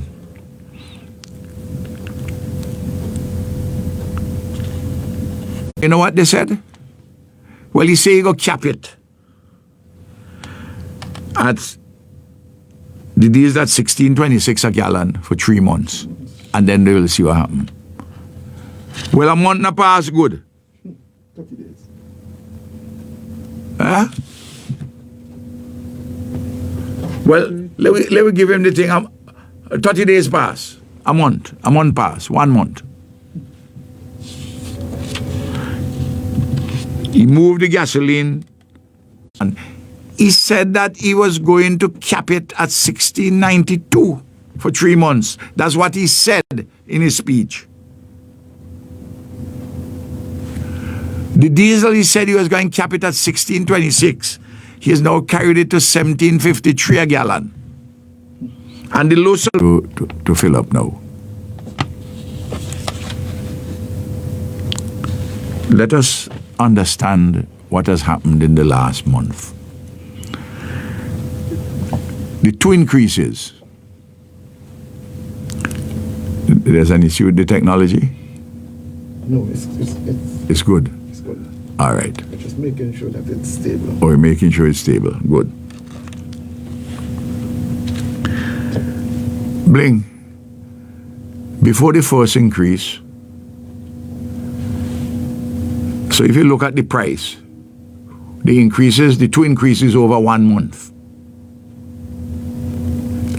Let me see in dollar terms how much people have to pay. For gasoline, you have to pay $5.09 more per gallon, because it moved from $13.22 to $16.92 and then to $18.31 a gallon. So that's $5.09, almost 39% increase. Those two increases in 1 month. The diesel, which the minibus them use, it moved from $12.56 then to $16.26, now to $17.53. $4.97 more than it was when they put on the first increase. Nearly 40% more. The low sulfur diesel from $12.93, what it was, they carried to $16.40, now they carry to $17.40. $4.47 more than what it was when the first increase was given, on nearly 35%. I work out the numbers. Anybody, they have any correction if they say call the numbers wrong? They could always call in, because I check them myself. And I'm sure I make no mistake. If I make a mistake, point it out to me. Bling. But what I sure about, he say you is going to put a cap. Yeah. Definitely. Well, 1 month pass, he lose the cap. Huh? The cap is not capping. But remember, Bling, I said that from the beginning. I was saying this thing has to be dealt with carefully. You can't put the increases which can shock the system. When the prices started to go up, I say, Bling, it's better if you increase it bit by bit, 50 cents a gallon. So that the amount of money which the government go owe Shell and Rubis would not be so much. Because persons would understand you increase it just a little bit so that it saves the treasury some money, I say, if you wait and you give this a big increase, I say you will have to put a big increase. Yeah. Because you will owe Shell and Rubis so much money. And I gave the extent from March, April, and up to May. I said the number, when they increase in May, I say you probably owe Shell and Rubis a number somewhere around $12 million. And I say that was a modest, a conservative calculation. Yeah.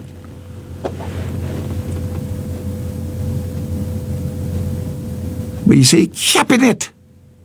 How you could trust what this man say?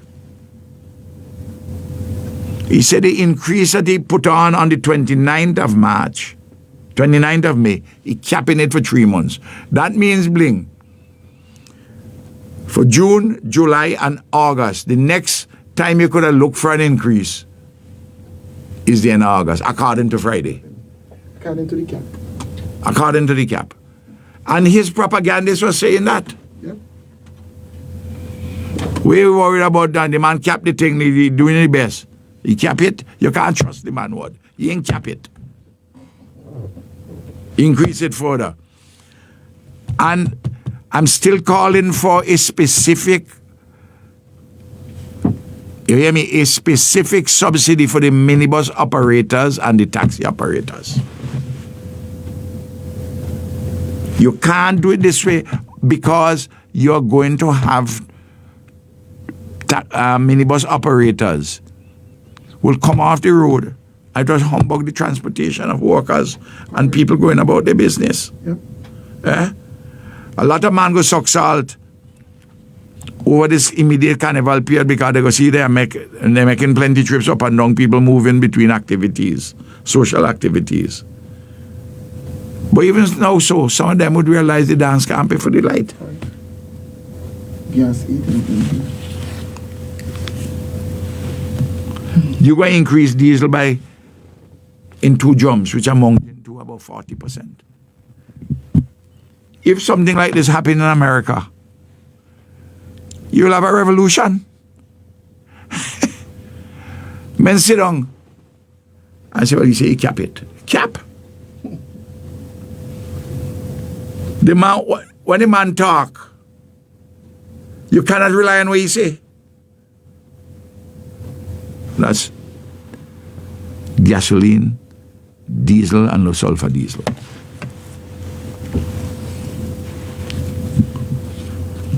Then I come to another one, fuel surcharge. He said in the same speech, read the speech, I'm inviting everybody to read the speech. He continued the same talk which he talked in the campaign. Remember in the campaign he said, he will cap the fuel surcharge. So when he came with his talk about when it reached 71 cents, Vinlec will have to, Vinlec will anything over 71 cents the fuel surcharge, Vinlec will be a half of the cost and the consumer half of the cost. Yeah. That's what he said, you know. Yeah. And that when it reached 77 cents, Vinlec will have to bear the whole of the cost over that. In other words, he's putting on a half cap at 71 cents and a whole cap at 77 cents and above. Lo and behold, the truth is different. True. What is the truth? I read the truth when a man who is trustworthy, the CEO of Vinlec, he came out and told the people. You remember he told you that the fuel surcharge went up? You remember he said that, Bling? He came and told you the fuel surcharge went up. It's fine. Went up 70 little bit cents. Yes. And he said that there is no cap on the fuel surcharge. In other words, what Friday was talking was brambling people. Correct. Correct. Look at your bill, there is no cap on the fuel surcharge. Not at 71 cents. And it wouldn't be at 77 cents. Because, listen, why are you going to put that burden on top of Vinlec? It appears as what he's talking about, Bling. Not the fuel surcharge, but the customs service charge. What to do with it, which is over, if the fuel surcharge goes beyond 71 cents, Vinlec would absorb half of the custom service charge. And over 77 cents, the whole of the custom service charge. No, well, why don't you just, as a government, just like what we did before, when you have a problem like this, you take off the fuel surcharge. Take it off for the period of time. But that was the issue. He said he was capping the fuel surcharge. You can't trust what the man say. He told you so in election and he ain't do it after he got elected. And then, Bling, you remember the month before when it moved from 55 cents to 62 cents, the fuel surcharge. I said, well, where are you going to cap it?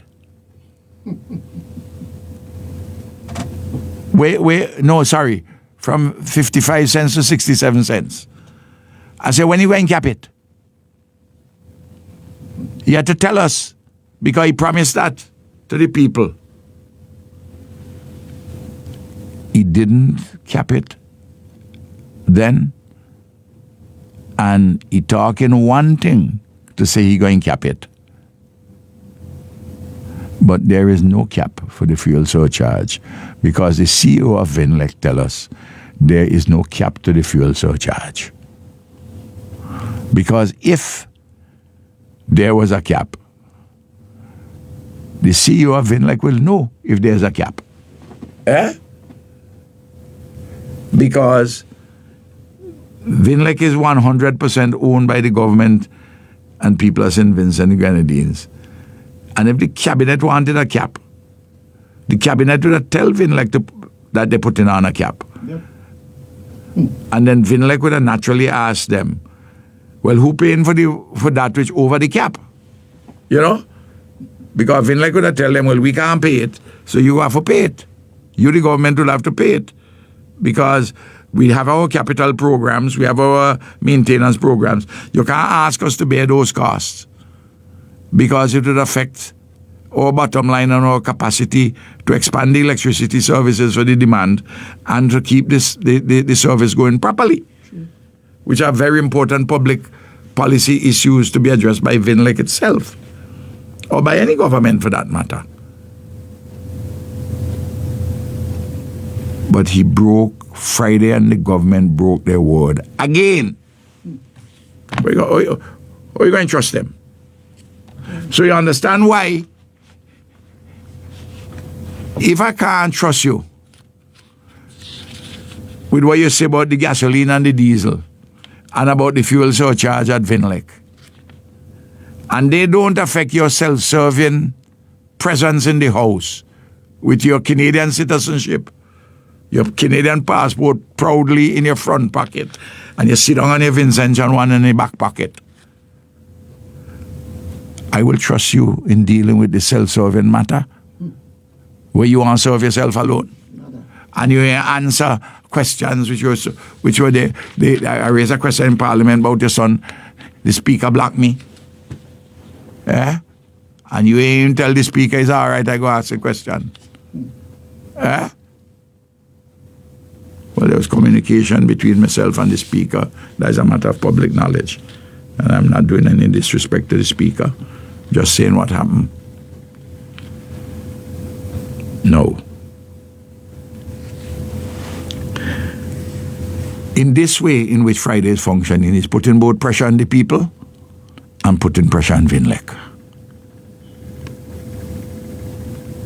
All because he ain't keeping his word. Can't trust him. Trust has broken down completely. The only set of people now defending Friday, and the government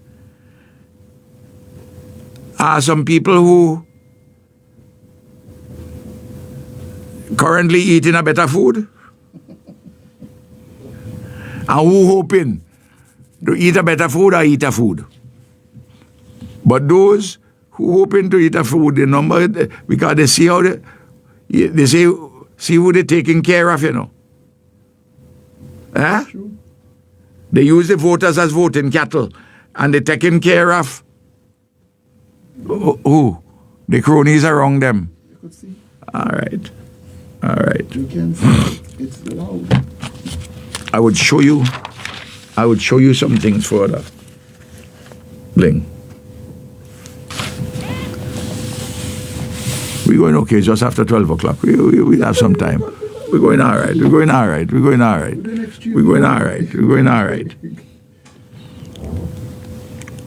I want to talk about the global ports and the cruise ship pair. I wasn't here, and I know that has occupied a lot of attention. And I want to provide some guidance to people. First of all, the Global Ports Company, which is headed by a Turkish gentleman whom I got to know, Global Ports came to us. I myself had 3 meetings with them. General discussion. Bling. I found out. I decided to check around. Antigua said, the Prime Minister of Antigua, I asked Gaston Brown, call him about it, that they were satisfied with the arrangements which they have with global ports. In case of St. Kitts, there was a proposal there for when Timothy Harris was Prime Minister, but they didn't go along with it, as I understand it. They had an international accounting firm which operates in the Caribbean, did a study of the proposal, and they found that that proposal was not good for St. Kitts. So they didn't do that. They didn't do it. I also checked out in Barbados with the Barbados government about global ports. Because Bling, if you're doing something, if an investor is coming to you, because global ports heard that we had a policy where we want to expand the cruise ship operations. So other people came too. But I'm not talking about the other people who came. I'm talking now about global ports because this is the one which the government, the Friday government has signed a memorandum of understanding with. So I want to keep it direct with not any extra things.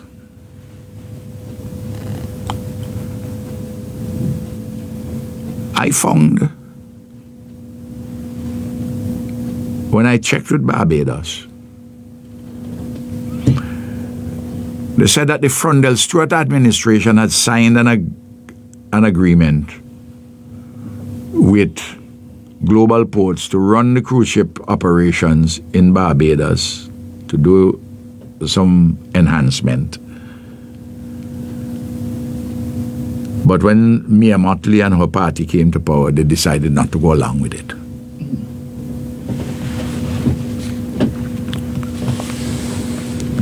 I'm just telling you what Antigua said to me, what I knew about St. Kitts, and what I found out about Barbados. So clearly,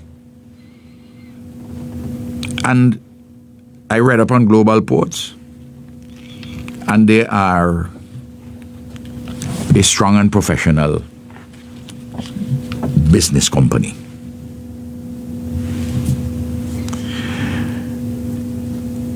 Therefore, I don't have any problem with global ports wanting to do anything with St. Vincent and the Grenadines. But, and here is the but, after our third meeting, I said to them, well, we've been talking in very general terms. Put down some specific things. Put it in the form of a draft document, draft agreement, whatever you want to send.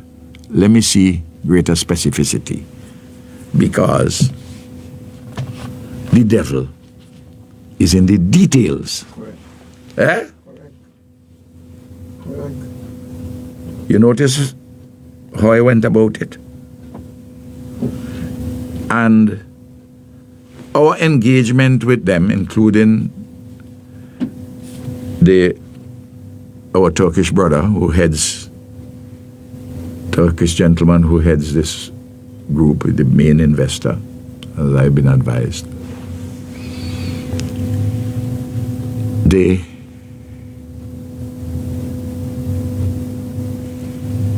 are not a philanthropic organization.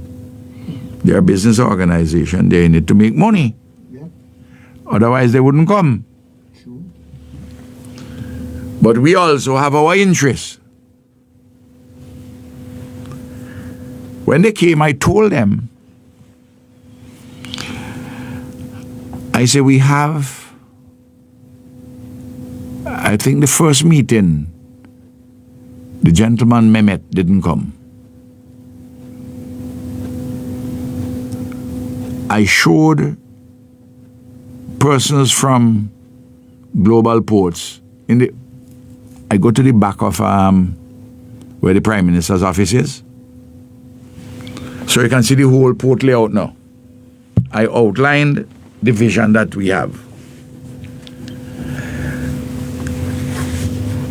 I said, now that we are moving the port from building a new port, a modern port, and in addition to the modern port, we are going to build the Grenadines and regional ferry port to the further western end towards Bottom Tongue area. So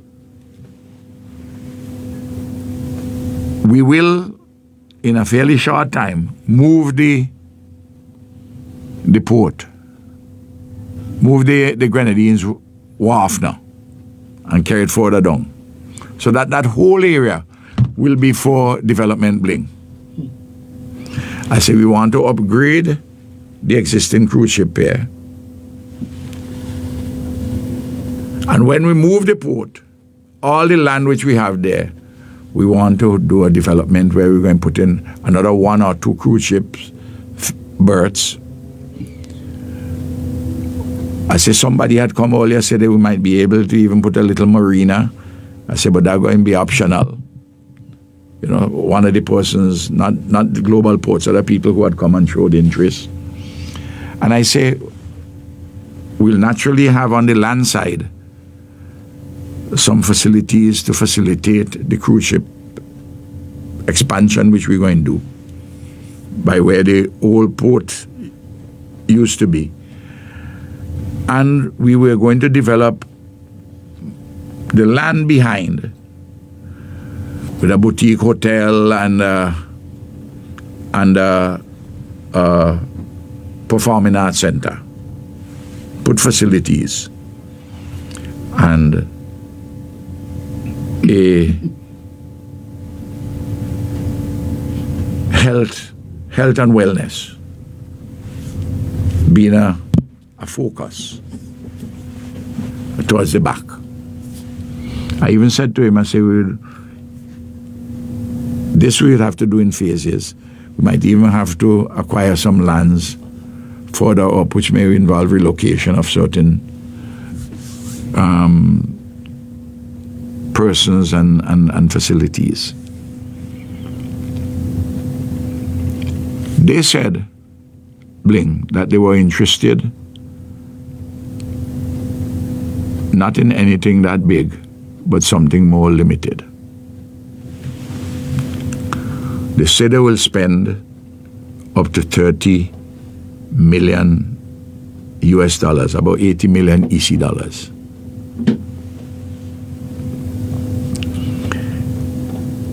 They said, you know, when we go places and we spend initial investment like that, if the opportunities, we may go more. But that is what they're focusing on. They say we'll do the cruise ship pier, they repair the existing facilities, repair the terminal. That's phase 1. Then the next phase would be to do an additional cruise ship berth, not 2, 1 more. But they will also manage the whole facility, starting with managing the one which we have after they upgrade it. And then they will move. All that is in the $30 million investment. I say, well, how this thing is going to be paid for? They said, well, we wouldn't want to own the facility. We'd want to take a long lease on it. And we will get our money from management fees, but more important from the investment, from the head tax. Say, and we will get an increase of the head tax from the cruise ships operators. I say, well, you have to tell me how much you think you're going to get. and how much of it you want. I said, because I can't tell you about how many years lease you could get. All those details you will have to come to me when we will talk about them things when you provide me with a detailed proposal.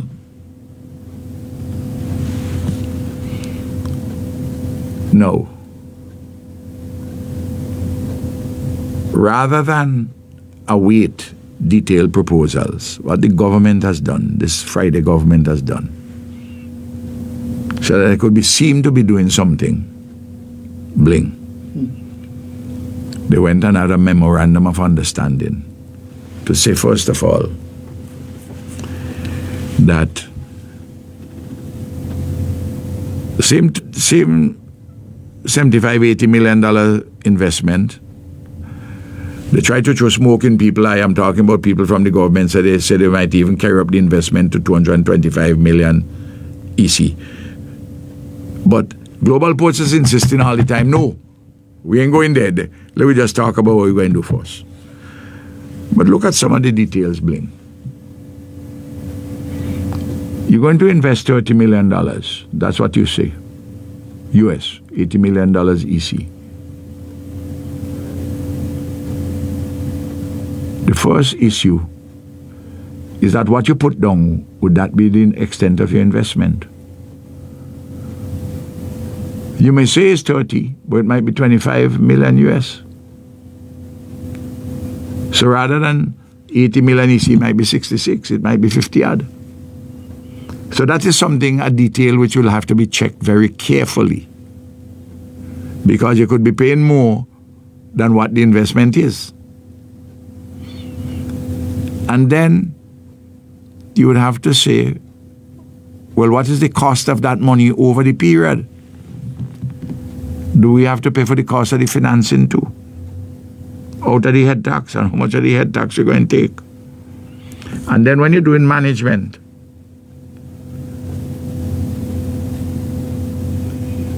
how much these management fees going to be?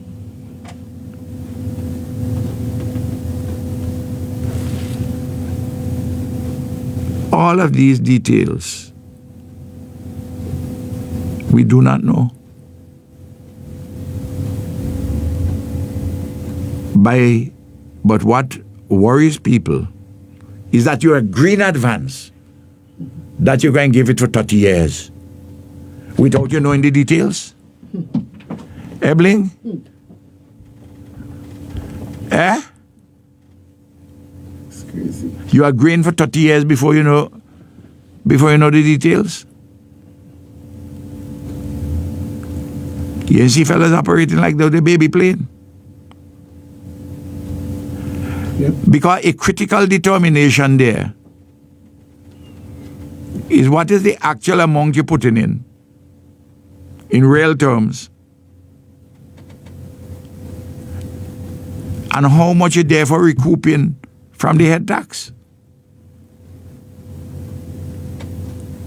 And then when, shallow as usual, try to talk things which must he brief, get something, somebody must he tell him something that the cruise ship pair made losses and the government had to put money in it. Bling. They are accounts at the cruise, they are accounts at the port. The port ran the cruise ship pair, you know. Yep. The accounts are consolidated. The accounts are consolidated. Government never put any money for the operations of the cruise ship pair, as Shallow pointed out. Absolutely not.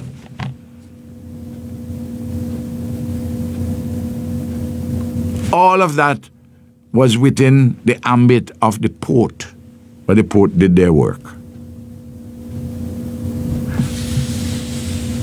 What he should say is whether what the people them paying for the rental to do the business, whether the rental is too low. Is he going to increase it? Ebling? Is he going to increase it? Those persons who are there, is he going to throw them out and bring in his own set of people? Exactly. Eh? That's what people want to know. You hear where I'm coming from? Yep. But it is not true that the government had put money into the operations. What the government did, the NDP government had signed the loan and built the cruise ship pier. They built it really at the wrong place, and they built it not as well as it should have been done. They did it kind of Mickey Mouse. It served its purpose, and that's why we wanted to carry it further. Yeah. In fact, I will tell you this. They were in arrears of money to the Kuwaiti fund. In January 2022, you could ask Isaac Solomon. January, February 2022, Isaac Solomon was then the budget director. He and I went to Kuwait. Before I went to Kuwait to deal with further matters, we paid up the arrears of the money which were owed. So the government paid for the building of the pier, but the government did not put money for the operation of the pier. That was done by the Port Authority. But that is a kind of a shallow, typically want to throw smoking people eye with something. Oh, that government run this thing so bad and they have to put money in it from the central government. Not true at all. If you want to make the case for Global Port, make the case for Global Port without bringing any red herring across the trail now. Without any sideshow. Man, stick to the main event now. But that is the style of shallow. Because you want to see if you could, because he might have a weak hand. He's trying to bamboozle people otherwise. Mind you, I begin by telling you, I don't have anything against Global Ports, you know. Because we began a conversation with them. But the conversation contains similar elements, but also there was a different overall proposal which we had about the port, now of overall vision for the development of that area. And the devil, which is in the details, we did not sign on to anything,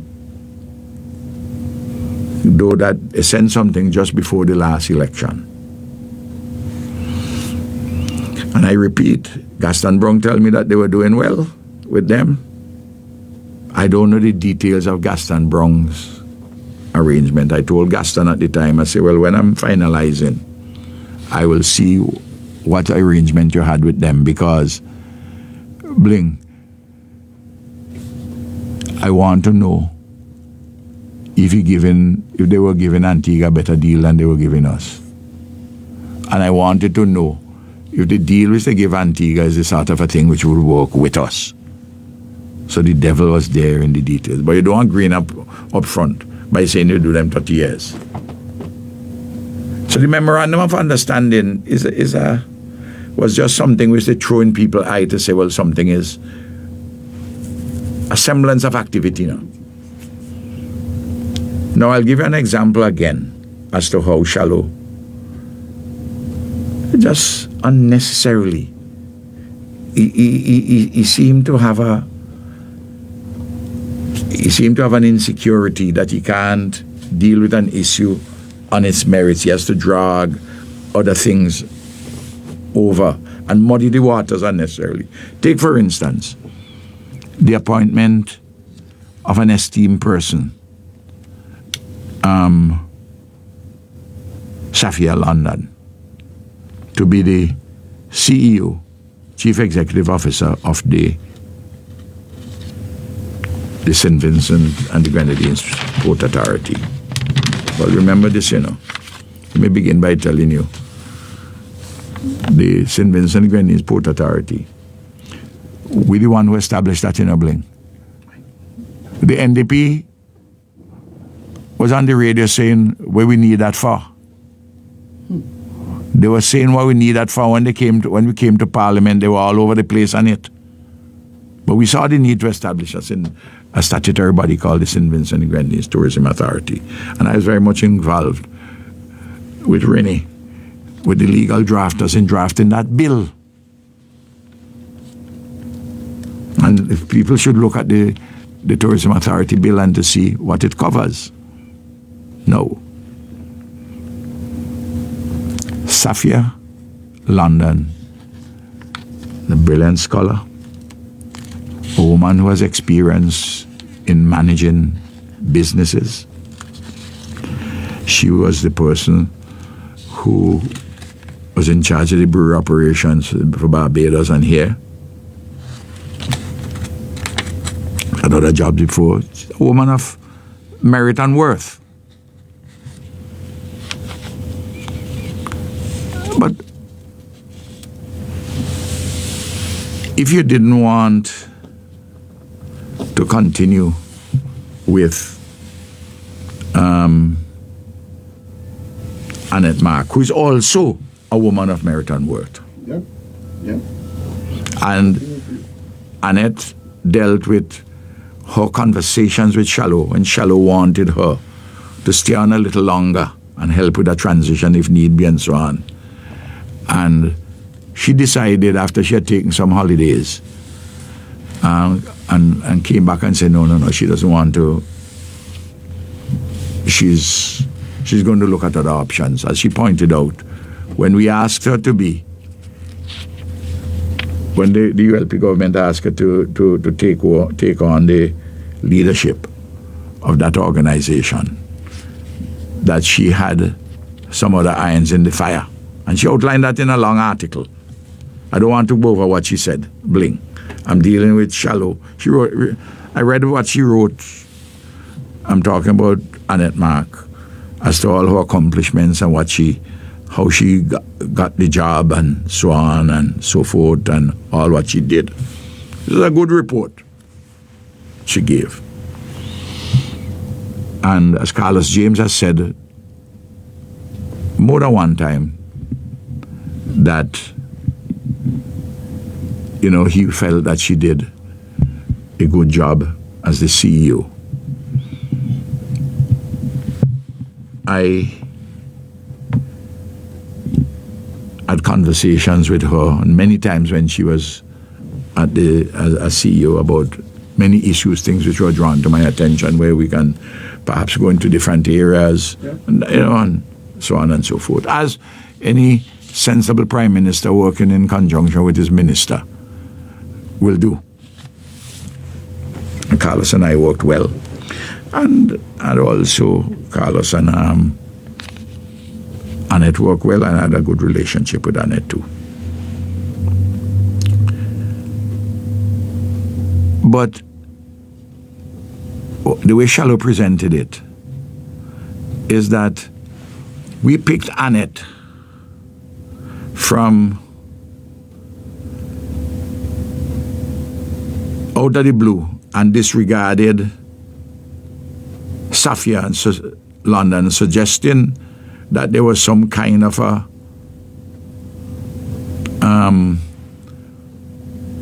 political decision, in the sense of victimizing her. I wonder if how many persons know that Safia's husband was a member of the cabinet of St. Vincent of the ULP government. That's Grenville Williams' wife. Why in God's name anybody go on to disadvantage Grenville's wife? For some political reason. It doesn't make any sense.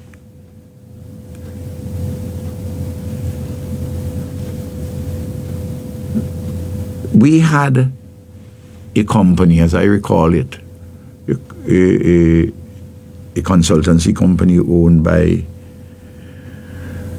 Joel Providence, to deal with the interviews and the assessments, because people applied, and Annette herself had only applied and decided that, as you got from her letter, that she was looking at other options elsewhere too. And there were persons from outside of St. Vincent who applied. as I recall it, of the Vincentians, Safia London was the one who was recommended by because it was decided we weren't going to give a non-Vincentian. She was the one who was recommended. But I had asked everybody, I had asked that Carlos have this group with Joel was his company was doing all of the work and the assessments. A good process. What is the expected salary of the individuals who you interview? Because they shortlist people now, bling, and they interview them. Shortlist them on the basis of their qualifications, track record, recommendations, all the various things. That's what people do in these human resource management exercises. But I wanted to know what is the range of salary a professional is expecting. Because the going rate at the time and what Annette Mark was paid in addition to allowances, as I recall the number, is $15,000 a month. So if somebody is recommended, and the person, the number which a person would be satisfied with is not a number which is close to 15, even if elevated, you're not going to be, if the number is such that you don't think that that person would, you can reasonably ask that person to consider something much lower. You don't offend that person's professionalism.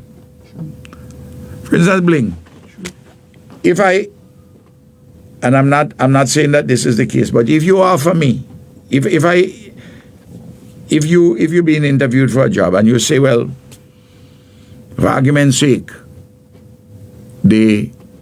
what you will take is $30,000 a month, but the salary is around $15,000. Maybe you could carry it 16, 17, 18. But if your number is 30, I wouldn't have a conversation with you because the gap is too big. Yep. Eh? Yep. I wouldn't embarrass you. There are people in St. Vincent working in the private sector. People who I know of real great value. I will not, who work in for $30-something thousand a month, plus allowances. Some of them more. I wouldn't ask them to come and head a state entity because I know, Bling, that I would be requiring of them, well, it would be an embarrassment to ask them to take a much lower number. And I wouldn't want to impose on them such a sacrifice. True. So I'm not saying that you ain't worth 30,000 Bling a month. But if the going rate is 15, okay, you can carry it up a little. But the number is just too far. So I wouldn't ask you. Again, I'm saying, using something for argument's sake, I'm not saying that the number which was requested. Different people requested different numbers. The other thing you have to look at when you're doing when you're dealing with people with statutory enterprises, Bling, is How is that remuneration in relation to other bodies? For instance, you can't reasonably go and pay somebody to head the tourism authority who is making more money than the head of the NIS. NIS has an asset of $520 million and have pensioners, over 10,000 pensioners. They have on the roll 47,000 contributors. That's a big financial institution with a big workforce.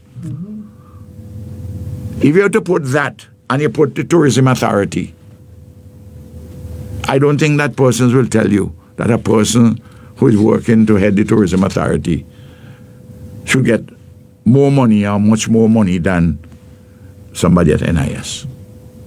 Similarly, Bling. We're talking about Vinlec this morning. Vinlec has 47,000 domestic customers and a few thousand industrial and business customers, over 50,000 in all. Vinlec is an essential service. Vinlec assets is over $300 million. You wouldn't reasonably expect somebody who's heading the tourism authority will get more money than Vinlec CEO, or indeed the CEO for Water Authority, or indeed the CEO for the Port Authority. And then you have to make sure that those salaries are not too far out of sync with what the top public servants get. Sure. Let's take the salaries of the AG, Accountant General, and the auditor, the Attorney General as a civil servant, the Chief Medical Officer, the Cabinet Secretary, the Director General of Finance and Planning. They're all what they call grade A1 in this book. Anybody could look it up. Grade A1 in the estimates. They find it online. We started to put it online. It's there. It's available. Or you can go and check somebody, get a printed copy at any of the ministries and look at it. It's not a secret document. Those offices I call you, Accountant General, Chief Medical Officer, CABSEC, who's the head of the Public Service, and the Director General of Finance and Planning. Because the Director General in Finance and Planning is the man who oversees the entire budget of St. Vincent and the Grenadines, which, hear me this, Bling. This is a man who oversees a budget of a total budget of $1.88 billion. Call it, no, well, yes. That's the number. Call it $2 billion approximately. $2 billion. Where you have 6,000-7,000 public servants. Teachers, police, everything. The man responsible for the overall financing. You know, a Director General of Finances and Planning salary, along with those I call CMO, CABSEC, and AG, start at approximately $111,000 a year, going up to almost $140,000 a year. So if somebody getting $20,000 a month, that is $240,000 a year. If they get in $30,000 a month, that's $360,000 a year. But the Director General, the salary would be in the estimates, unless he then goes on contract where he could get a higher sum, maximum will be 140. Of course, these offices have security of tenure. A Director of Tourism doesn't have security of tenure. A Chief Executive Officer of the Tourism Authority doesn't have security of tenure. True. And then, of course, you have you have a civil servant's pension, which the person in Tourism Authority wouldn't have. They could have their own gratuity arrangements, but not the pension. So that you will say that they could. It's not exactly on all fours, if you understand what I mean, Bing. But you can't pay somebody in a statutory body, which is way out of whack with what other statutory bodies and public enterprises get in, and out of the top ranks of the civil servants. You know, the Prime Minister's salary is $168,000 a year. That's his salary. Of course, there are certain allowances and perks. But there are people who work in statutory enterprises, who head certain statutory enterprises, getting a higher salary than the Prime Minister, you know. But you can't put it so much out of whack that it could come up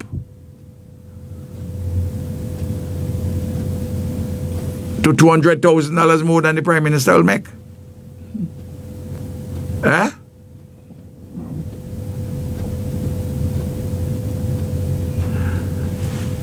So that what Shallow has done, I don't know what is the salary which they're paying to the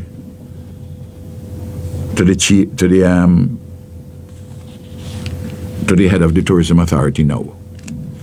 I don't know that. I don't know how much bling they're paying to the person whom they've appointed to head the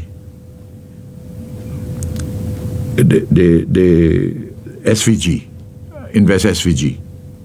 I don't know how much they pay. And all these things we will know in due course, because they will have contracts, because they're not civil servants, and the contracts have to be registered. So they will become public documents. So it's better up front they tell you. So that you then don't put people in an invidious position. Because what Shallow did is to bring a red herring across the trail, an irrelevance, when I can tell you that it wasn't anything against Safia London. As I said, she is a person of merit and worth. And anything she wants me in my capacity as an elder statesman and leader of the opposition to help it, I will help. So I'm not talking here and making any criticism about her. I'm talking about Shallow. Why did he have to drag this foolishness about they go and they handpick on it, mark as though they had somebody had something personal against Safia? Otherwise, I wouldn't have to be talking about all this thing. And it decided that Shallow had said, okay, you could stay on, and we'll see how it goes, and so on. And she decided, listen, I'll finish with it, and I'll do other things. That's fine. And that she could have said that all he should have said is that the previous chief executive officer resigned. We had to seek somebody else, and we seek Safia London. Without all this nasty kind of talk. You see where I'm coming from? It's a kind of small-mindedness, you know. Glen Beach, who was at Tourism Authority, was put in the Invest SVG.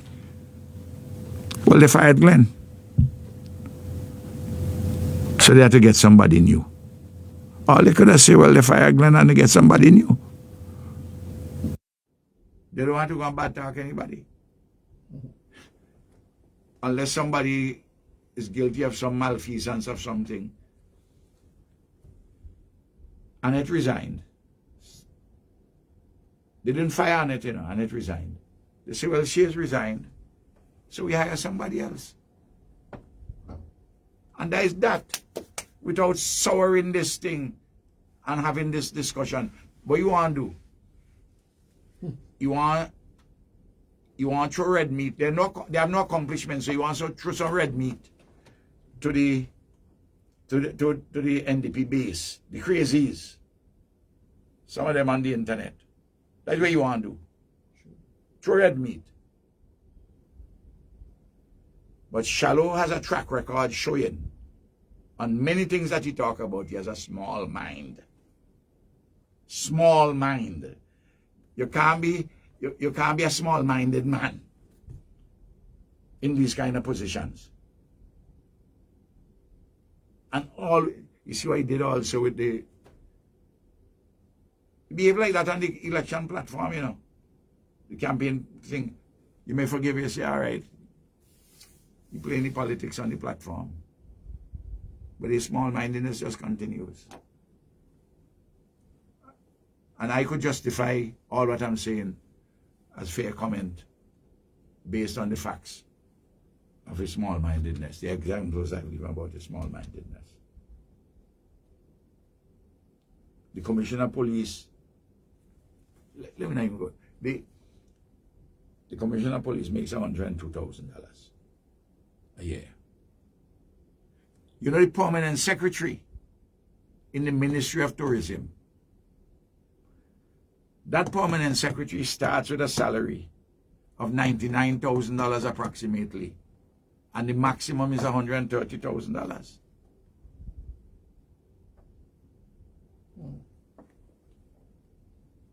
Now, if you have a CEO of the Tourism Authority who is getting much, much more than the permanent secretary in the Ministry of Tourism, you have a problem.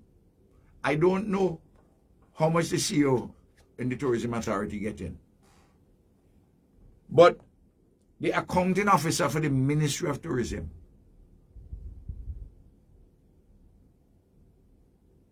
and the Tourism Authority, though it is a statutory body, the permanent secretary is still the accounting officer of the Ministry of Tourism, because underneath in the estimates, the Tourism Authority gets a subvention, an annual subvention. Let me tell you what the Tourism Authority, the subvention, is getting. Hold on.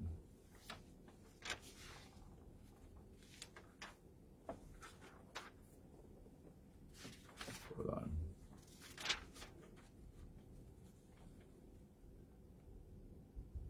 The Tourism Authority this year is estimated to be getting $21.6 million. And that's basically all their income, But that out of that they got to do all the promotions, apart from paying salaries and everything. That's the Tourism Authority. That's their budget, $21.65 million, call it $22 million.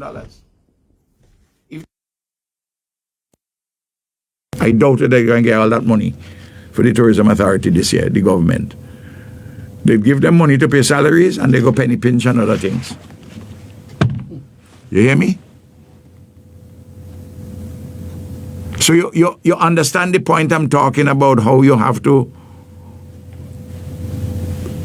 do things like this. And so, but Shallow has opened up a discussion which should not be on the table, because he wanted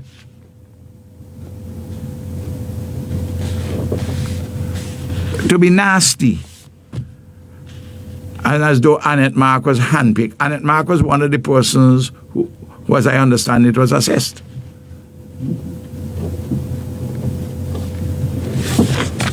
Anyway, I say it from the port, but I wanted to make the point about how shallow behave. It's the same thing we see now with the lack of transparency. Mining is taking place in North Leeward. I left here. I asked before I went away, and I'm not resting here with this. Put on the website the matter of the environmental social impact assessment, which was done on the basis of the granting of permission for Bragsa to go and mine. The date of the publication, the date of the approval for Bragsa to mine down there. And also the discussion about whether in fact they are getting a subsidy, the people who purchasing the material getting a subsidy. And I know Kem would want to answer these, but the minister might tell him to answer them, because Kem would be able to answer these things very easily in relation to the operations down there. And the head of physical planning should just simply put the on the website the environmental social impact assessment report, and let me see what Dr. Murray had said about the safeguards. And then of this $3.8 million which they get in, Bragsa get in, how much of it is going to be spent to maintain a facility down there so that people can bathe and use the river above where they're doing this mining? I want to go down there. If I reach Chateaubriand tomorrow, go past there and see what is happening. So there are still outstanding questions. Even though, as I said, again, I'm not against mining, anything, so long as you have all the environmental things in order, and so long as the price you charge is a price which doesn't contain a subsidy, like how you subsidize. Remember the last time I was here, I tell you that it's $46 a cubic yard for material from Raboka, sifted material. And I want to know the equivalent down there, because you're doing down there in tonnage. And I went through that whole discussion. I said, on the face of it, it doesn't appear an unreasonable price. But I need to know whether you're giving a subsidy and the extent of the subsidy or volume discount. I want to know also whether it's costing you more to mine down there than to mine similarly up at Raboka, because I suspect it's more expensive down there to do the mining. So there are questions which are still outstanding, and the very important environmental social impact assessment, and also if the government is spending any of this money in the community down there to where a facility which people used to use for recreational and fishing and other purposes, where that activity could be held, and what if you had to put in a road higher up or whatever the case might be. But they haven't answered any of these things. You notice all my critical assessments you get from me complete opposition to something. You get from me a nuanced approach to this, and you have to check this out. You have to see what the devil is in the details and all the rest of it, to show how government functions properly. It's part of my job. But the way the fellas are going on, it's a mess. You take. I see that Daniel Cummins has been speaking out about some things on health.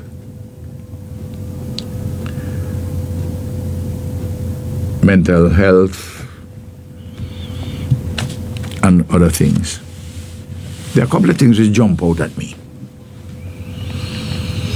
He said that the nurses in the health sector, in the public health sector, in the hospital services of all kinds, they're suffering burnout.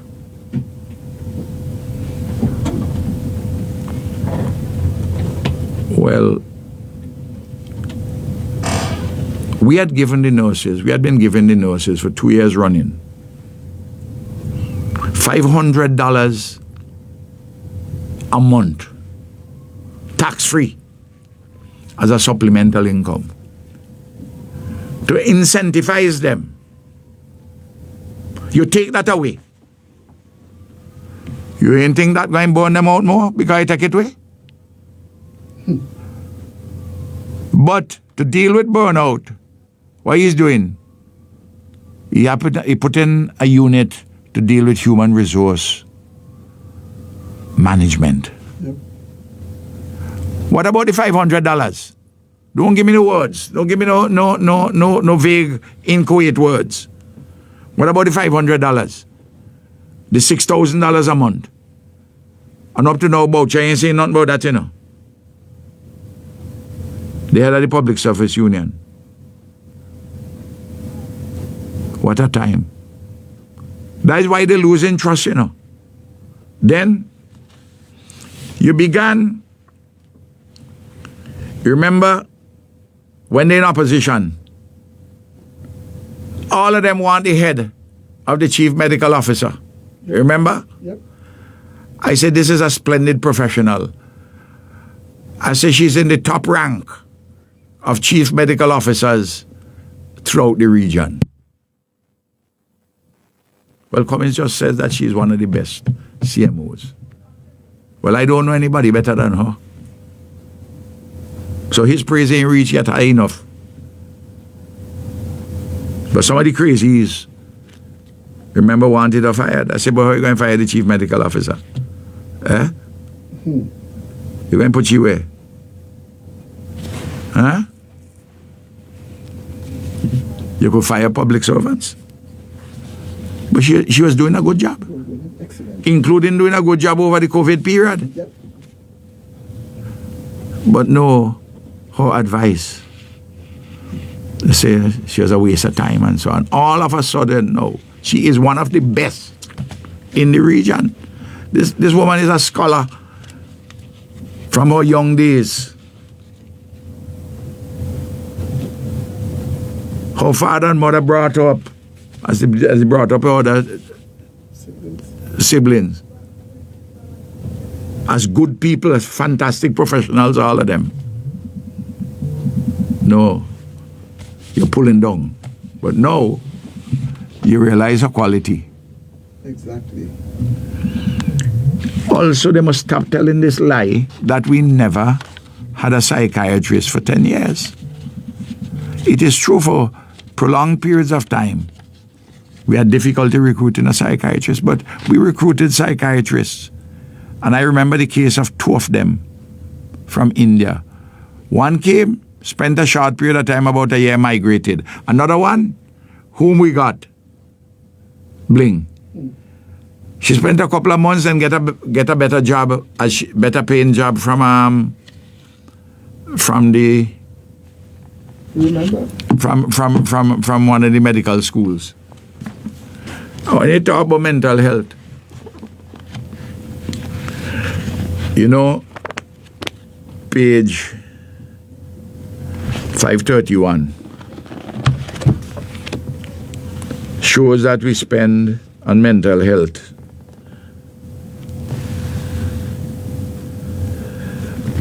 just over $4 million. No, sorry, just over $6 million.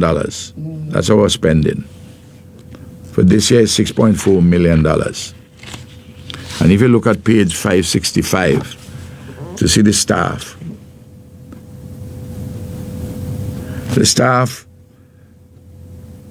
is the same on the books. The difference is they put in a deputy hospital administrator.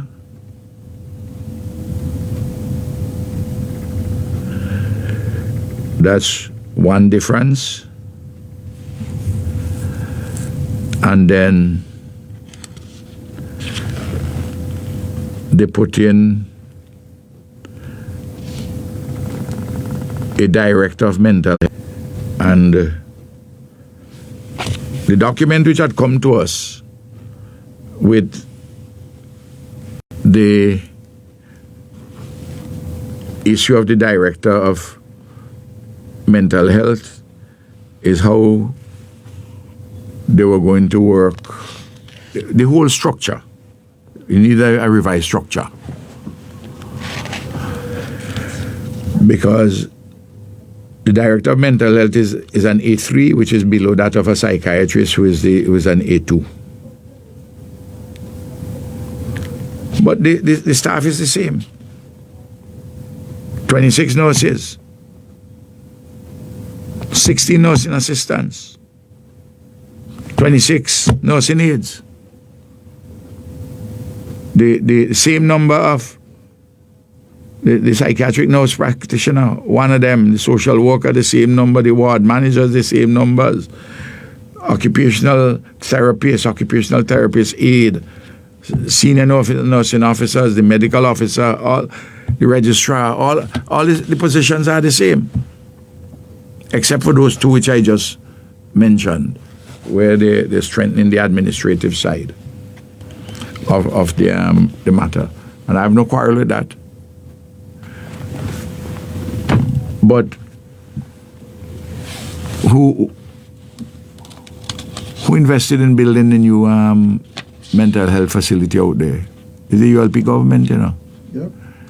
And our government agreed that you must have, and this is a modern way in psychiatry, in treating patients, is that it's better if you treat them in the family and community circumstances, than to institutionalize them.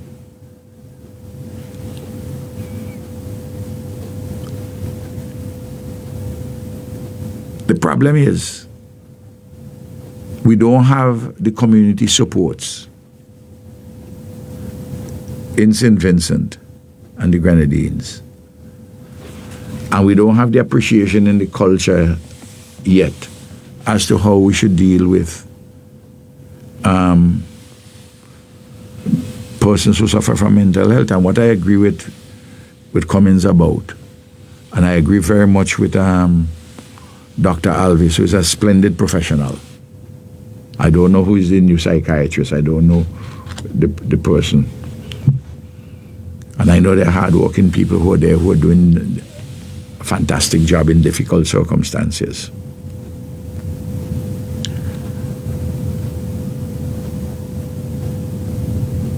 The issue of community mental health care. But if you don't have the community supports, you will be leaving a number of people who have mental problems just to roam the streets. Yep. And we have seen cases in Britain, in America, and particularly in Britain, where you have a fairly good community health infrastructure for mental health patients. How the community health system, has failed the community by persons who are not institutionalized with such an emphasis on community health care that some persons are put on the streets who are a danger to themselves and to the community. So while it's a very good way in which, as they presented, they're revolutionizing mental health delivery, it has been a gradual process like that, and it will be a gradual process, because if you seek to make it too dramatic without having the public health, without having the community supports and the family supports, you're going to run into a lot of problems. But that is a direction in which the public policy was going. They could go back and tell you, even from a decade ago, it has been evolving in this direction. But please, don't tell untruths. Don't say things which are contrary to. Don't assert that the nurses are burnt out. But the nurses who's supposed to get $6,000 a year supplemental income, $500 a month, you take it away. You go burn them out more. Exactly. Now, one final matter. Next week I'll come back and deal with Canon again. And there's some other things. I see some things happening down there with the plane and with homicide. I wouldn't comment on the homicide because that's a matter with the police. Somebody has to really sit down with Leacock and tell him things which he should talk and tell him things which he shouldn't talk. And for a man who is experienced, because he's not a spring chicken, he's in mid-70s. I don't know what is in it where he has to overspeak.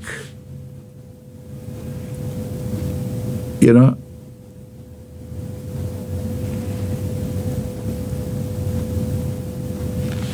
An overspeaking Minister of National Security is not a well-tuned cymbal, C-Y-M-B-A-L. You know the cymbal, the musical instrument. If you're overspeaking as a Minister of National Security, you're not a well-tuned cymbal. You're going to always be making discordant songs. And this is what he's doing. For instance, I don't know if you notice Bling. And when I talk like this, people say I mustn't so talk because I'm advising and so on. But I don't think that Leacock is taking advice from anybody. And least of all, you don't want to take any advice from me, but I still have to put it out in the public so other people talk about it and see how we can get some sense. Every carnival, Bling, we know that there is, sometimes you get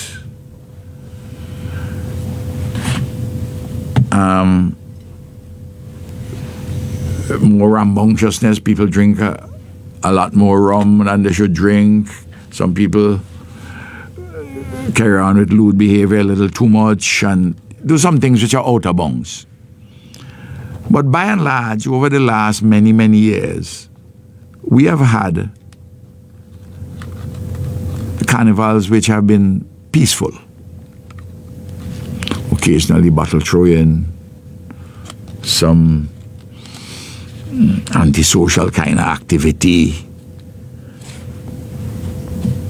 But it has been, people enjoy themselves, and I'm hoping that that's the case, and we all must be very peaceful about it. Look at how the professionals spoke. The Commissioner of Police spoke. The Deputy Commissioner of Police, Buju Bailey, spoke. They said, we want to assure the public that we are going to have a lot of police presence on the road. The truth is this happens every year. Because the police leave for this period cancelled. They need more people on the road. And they're reminding all law-abiding citizens that this is the case, and they're advising revelers, be respectful of the law and everything like that. Very normal things. Leacock has this thing in him, Major. He's some kind of a major in the cadet force, He's some kind of hard-nosed military man who must have fought in so many wars. All his utterances, you hear them coming out tough. He said he's sending a message to people, those who will behave bad, to know that there'll be a lot of police to deal with it, and that when they go to the magistrate, there'll be no bail if you behave bad. Well, since when Leacock become a magistrate? Man, just you want to say something as a Minister of National Security. Say we have been having peaceful carnivals overwhelmingly. Let's continue and let us see if we can do better than before. We know that some persons around carnival, they give out, right, their circumstances give rise to excesses. Please be more considerate of other people and watch the alcohol drinking, and you don't drive when you drink. And generally speaking, let us enjoy ourselves in peace. Those who don't want to go on carnival, because a lot of people go on picnics and church groups of one kind, they do all kind of other things over the holiday period. But don't go. What? Why you have to come like some kind of badge on to people, and then you want to take over the magistrate role to say there'll be no bail? That you get locked up, you'll be staying there over the period, no bail for you. What happened? You making law? Seems so. This is why I tell you, these fellas ain't ready for test cricket, metaphorically speaking. Them fellas is goat match them and good for, not test cricket. And the absolute final thing I want to mention today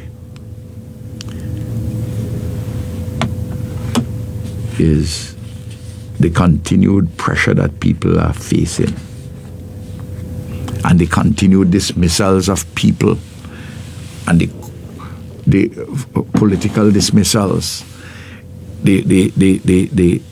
so people ain't getting help. The social safety net is gone. They taking off people's name from public assistance. They're not paying workers on time. For months, some people ain't getting money. They're threatening people still. The housing program is at a veritable standstill. Plenty talk, but no action. Austerity in place. They're talking about they want to grow and stabilize. Grow? There's no growth. And you could stabilize when your policies are destabilizing the country and making it harder. And I heard a member from a regional financial institution saying, well, it's good to hear that the government has been honest about the problems which you face. The governments have always been honest.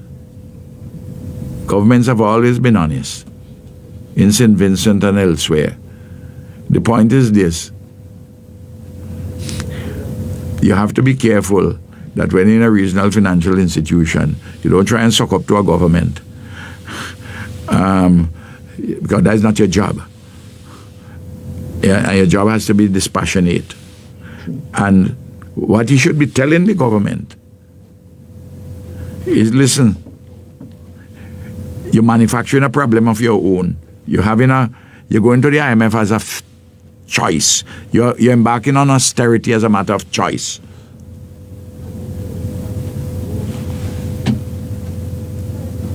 Not of necessity.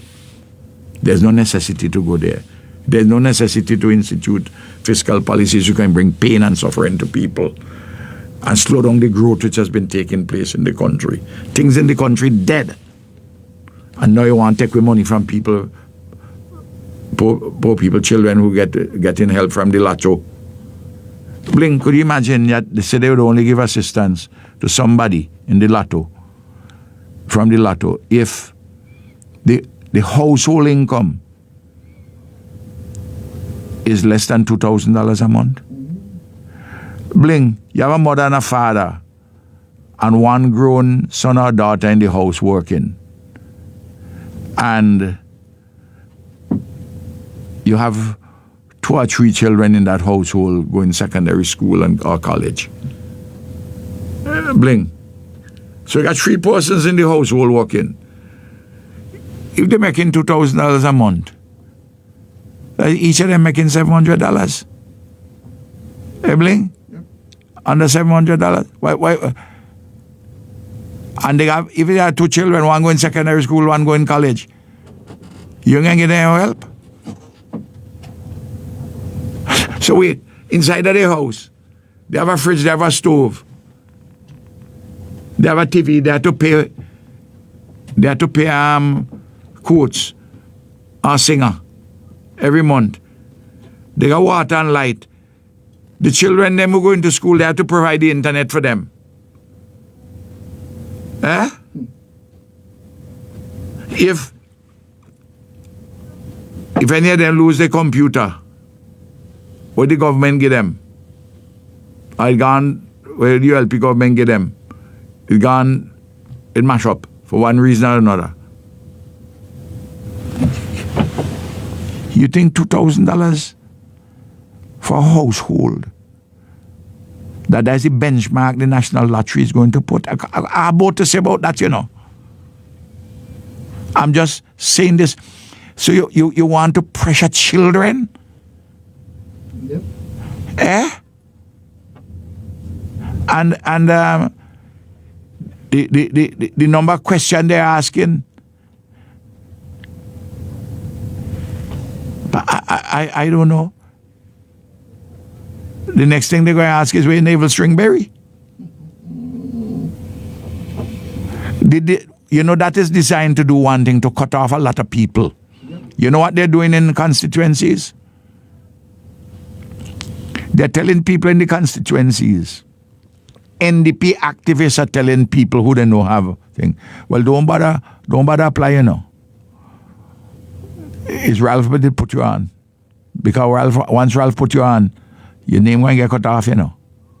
Well, Ralph wasn't putting on any name. There was a process which you went through. And Lotto didn't give people assistance, continued assistance.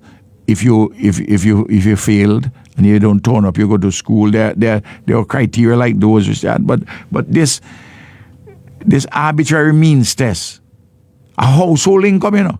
They ain't say the income of the mother or the father, you know, the household. So mother, father, and a son or daughter who walk in, and 2 other children inside of the household. One going secondary school, one going university, going college. You don't expect. I see people now, they don't know whether they're going to get assistance to go to university or continuing. There's just austerity. They're destabilizing the country. They're making things so hard for people. And one of the things is this. Some who living high on the hog, telling poor people, tighten your belt further. They're telling them, you spend money per weave, don't spend money per weave no more. Is free money you want? They insulting people. They have a class bias against poor people. I have told the nation over and over, I said the NDP has been captured by a group of middle class people from the city and those who have similar mentality from the rural area, some professionals. Even those who come from the poor, they look down upon the poor. They hold the poor in contempt. They don't love them. And what you're getting is a hard mindedness coupled with a small mindedness, which end up as a wickedness.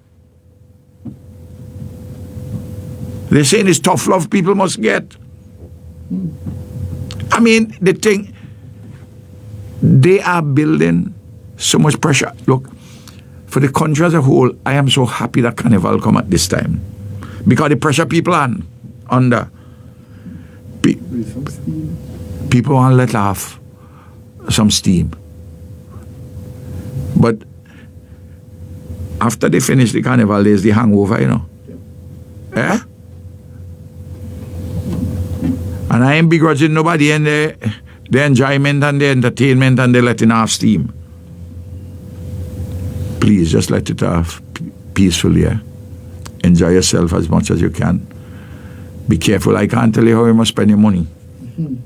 But don't follow crowd and company. Say you're going to spend expensive, you're going to pay for ticket to go buy a fet where they charging you $130 and then turn wrong. You can't buy the drinks inside there and the entertainment is so poor and so on. And such a fella, people like them just laughing all the way to the bank and pontificating to you every morning. Eh? It's almost is taking money from you in broad daylight with your own consent. Keep your head on, you know. Keep your head on. Let me take some questions.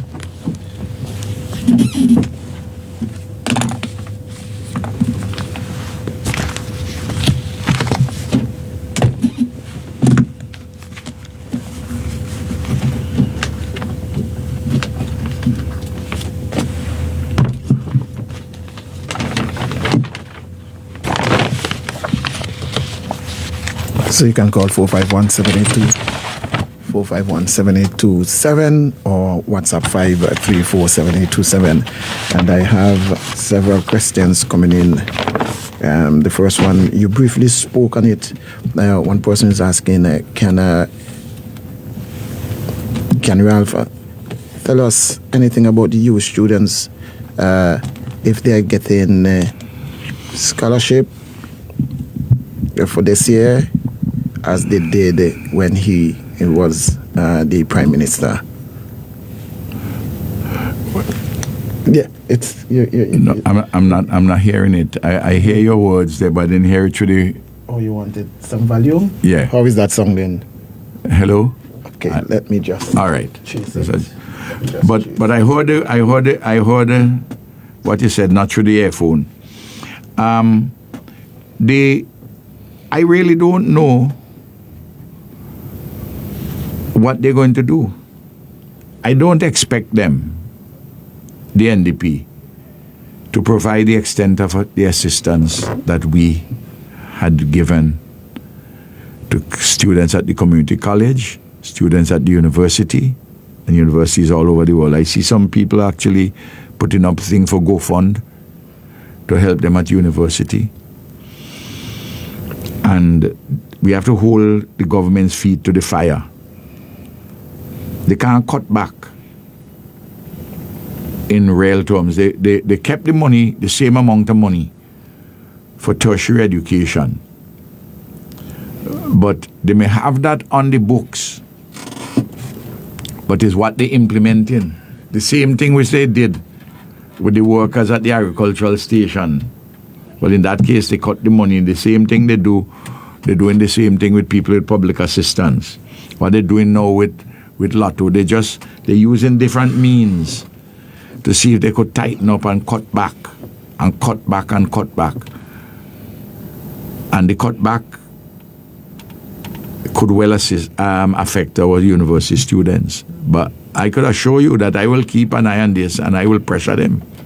And you have to pressure them too. You can't leave me alone. Exactly. You have to talk about it. They're already saying there's nothing called the education revolution. So another person is saying, Friday spoke emptily about the Venezuela disaster. He didn't assure us that our ambassador is safe and if any Vincentians have been affected. Yes. I should have mentioned, I understand that I inquired myself and understand that our embassy staff are okay. And they're good people. I don't know about Vincentians. The Ministry of Foreign Affairs should be able to tell us. But I think it's a very good question. Every time these things happen, we need to be concerned about our nationals in the country. These are another questions here. On the threat to visa-free access and citizenship by investment, what do you think of that? Well, our position is very clear. We are opposed. I personally and the Unity Labour Party, we are unalterably opposed to selling our passports, selling our citizenship. You could call it what you want. You know, it has been said that a rose by any other name smells just as sweet, and a pit toilet by any other name smells just as stink. So that they could call the citizenship by investment. They can call the selling of the passport. They can call the selling of our citizenship as if they're Yam, Dashin, Tanya, Jackfish, and Robin. They could want to sell it like that under an apparently sanitized rubric of citizenship by investment. It's still what it is. And it's going to bring a lot of vagabondry to the country. It's going to affect us with our visas to countries like America and Canada. They might cut off our visa-free status with the European Union countries, 27 of them, and Britain. You know, the truth of the matter is that the passport and the Bible are the two most important books in everybody's homes. Well, nobody could touch the Bible. Now they want to humbug the value of our passport by devaluing it, by selling it. And the countries where people want to go to, America, Canada, Britain, Western Europe, they tell you plain and straight, the very selling of the very existence of these programs, citizenship by investment programs, they constitute a security risk themselves. And the security risk they talk about is not only people with criminal intent, but also other kinds of vagabonds, including financial vagabonds. Okay, on that same path, what would be the real cost to ordinary Vincentians if our visa-free access to Europe were ever placed in jeopardy because of a government decision to commercialize citizenship? Oh, it would affect people tremendously. I mean, you take, for instance, all the cultural artists, singers and so on who go to Europe now, they would not be able to go. A lot of young people travel nowadays to do work in the field of IT. You know, our young population is very mobile, and people make good money, bling, by moving across borders and doing not just unskilled work, you know, but doing skilled work and moving and making arrangements very easily. People who just want to go on holiday People just want to go and visit when you're inside an island. And all you can go is other Caribbean countries easily.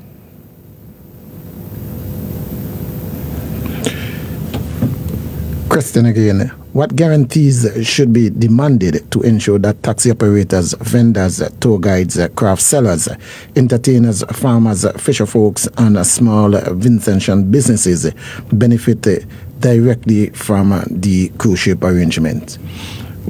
Absolutely 100% spot on. When you have any, even without global ports, these people have to be involved. One of the things which we do, let's take taxi men, people who know other taxis, people who have buses. Bling. You hear the government and its economic advisors outside of the public servants talking about Ralph was given too much concession. You apply for concession through the Ministry of Tourism for transport, for touristic purposes. You got concession, Bling. Those concessions are necessary and desirable. A cruise ship comes in.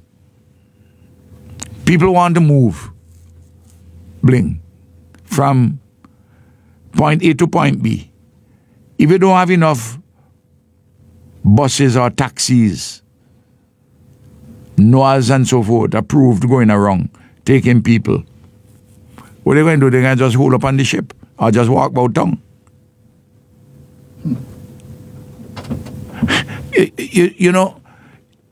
These guys don't understand how the economy of St. Vincent hangs here. They get some abstract things. If you take duty-free concession, they say give too much duty-free concession to taxi men, minibuses, investors, man who buy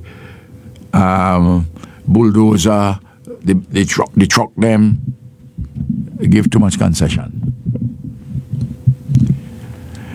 But if you have a construction industry and you don't have heavy-duty equipment and you don't have big trucks to move the material, what kind of construction industry are you going to have? And the small man who could make $1 if you get a concession on a truck to work in the construction industry,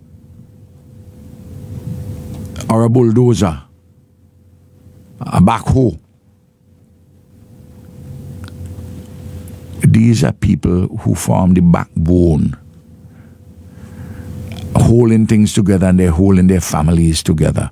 These fellas are thinking in IMF categories. Yep. And if you have a new operator like Global Ports, the people at Global Ports, in certain areas would wish to work very closely with these operators, but the government has to put the framework in place for that to happen. Yep. Already I have some of them saying, some people inside of the NDP saying,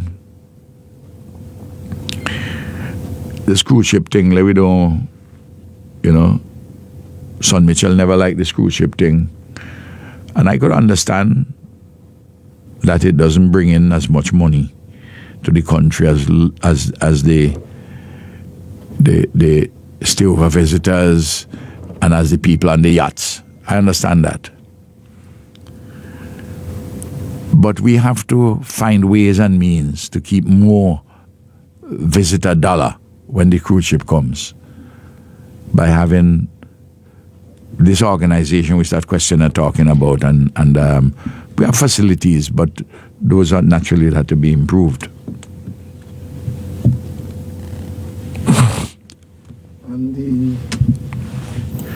On the alleged sale of the 100-acre beachfront property at Chatham Bay, Union Island, there are two questions coming in.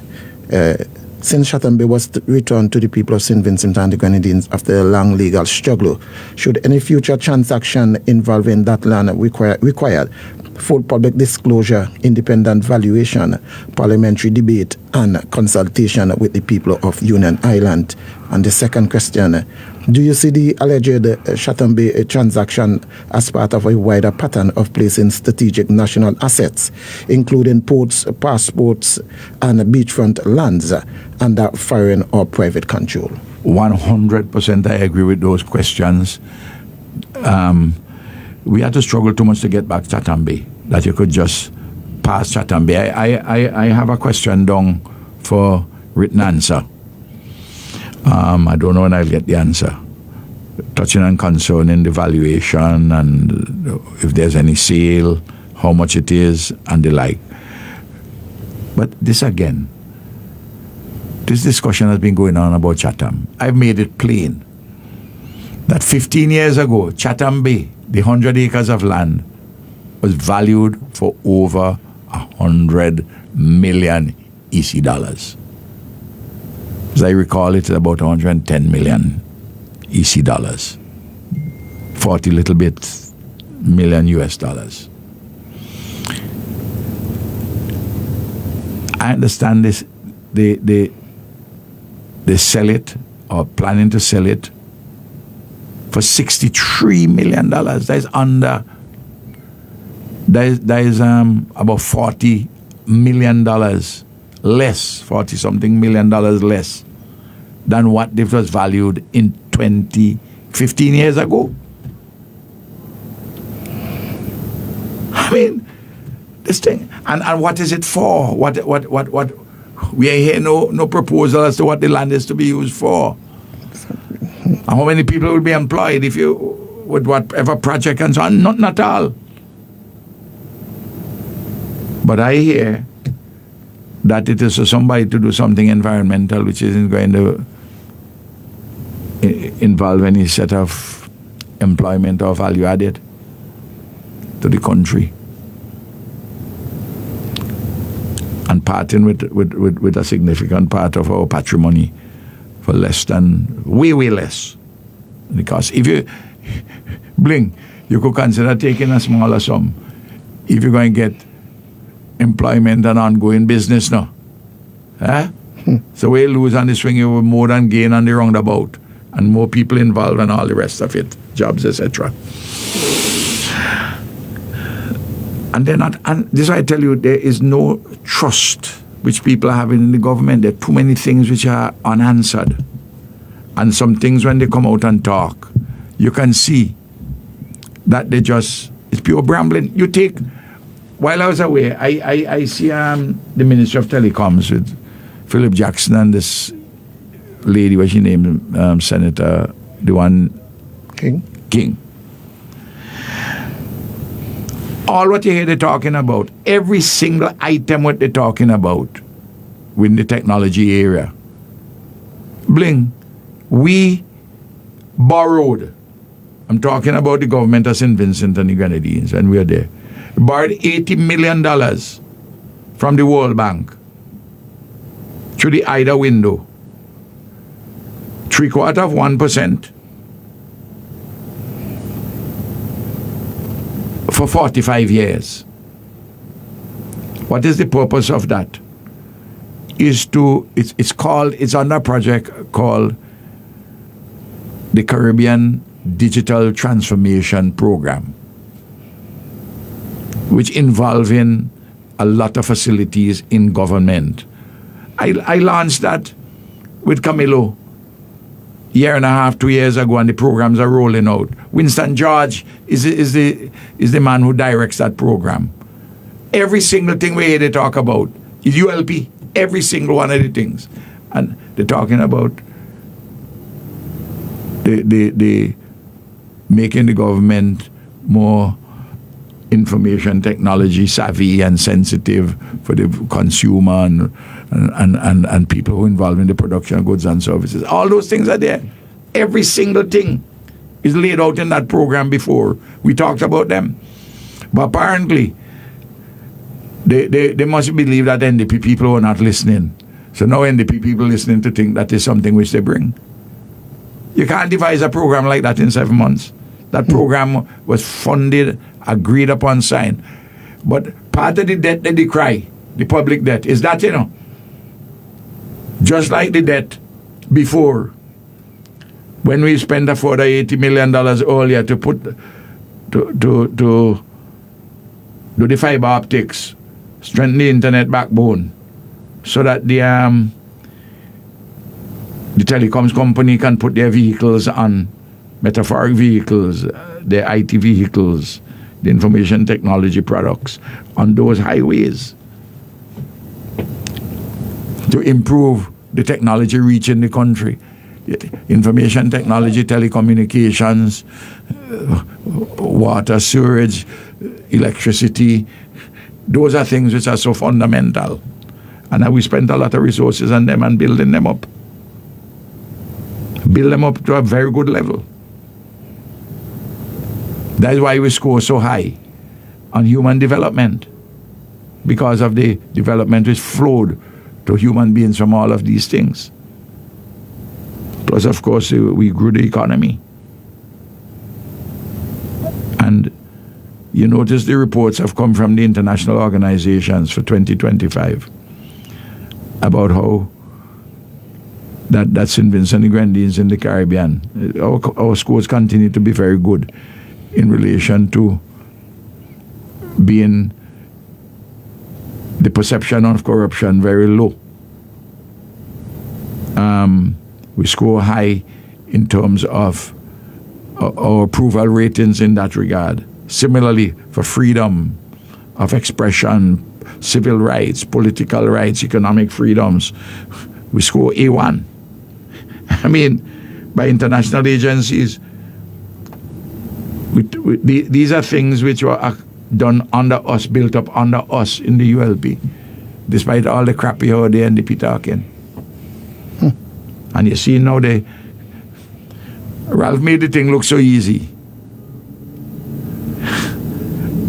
without any kind of drama. There's drama and silence and confusion and all kind of different things.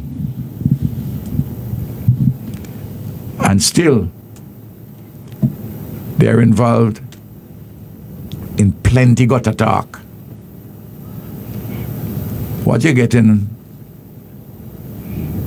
is gutterance and not governance. Now, one more question on the port.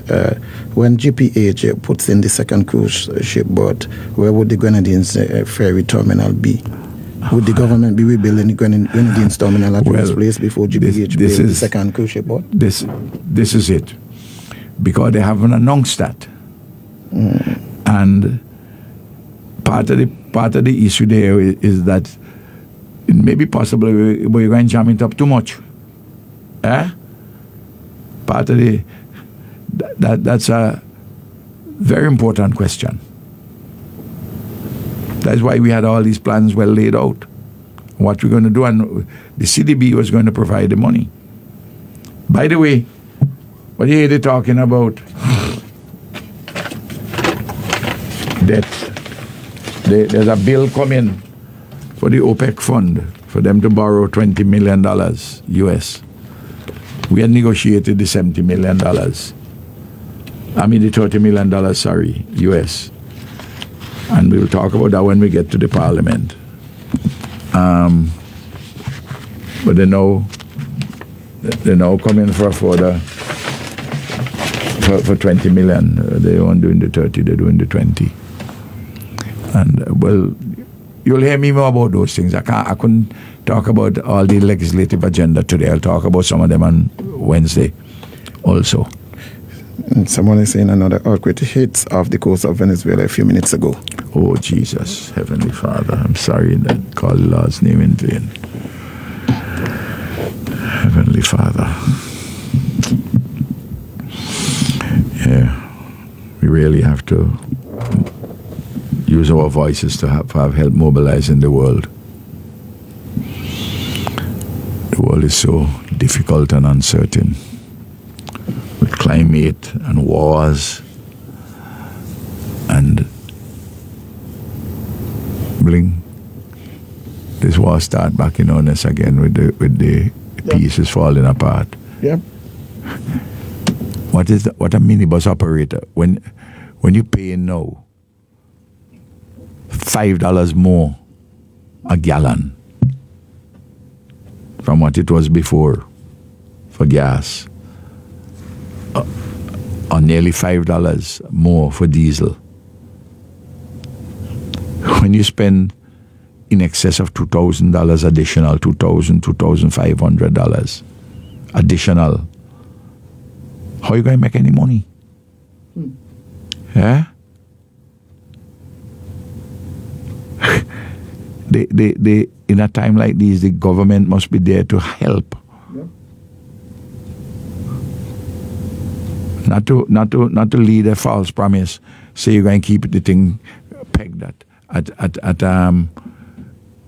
for 3 months at a level, and then next within 30 days you break your word. Eh?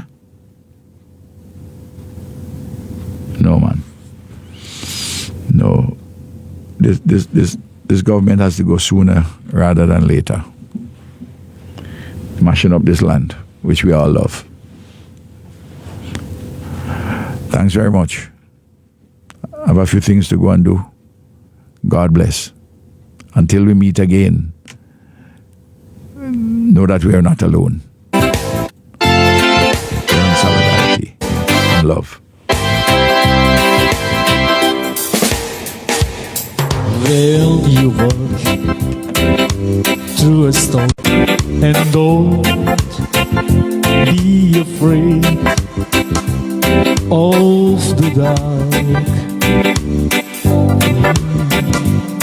At the end of a storm, yeah, there's a golden sky and the sweet sea of a song of a love. Walk on.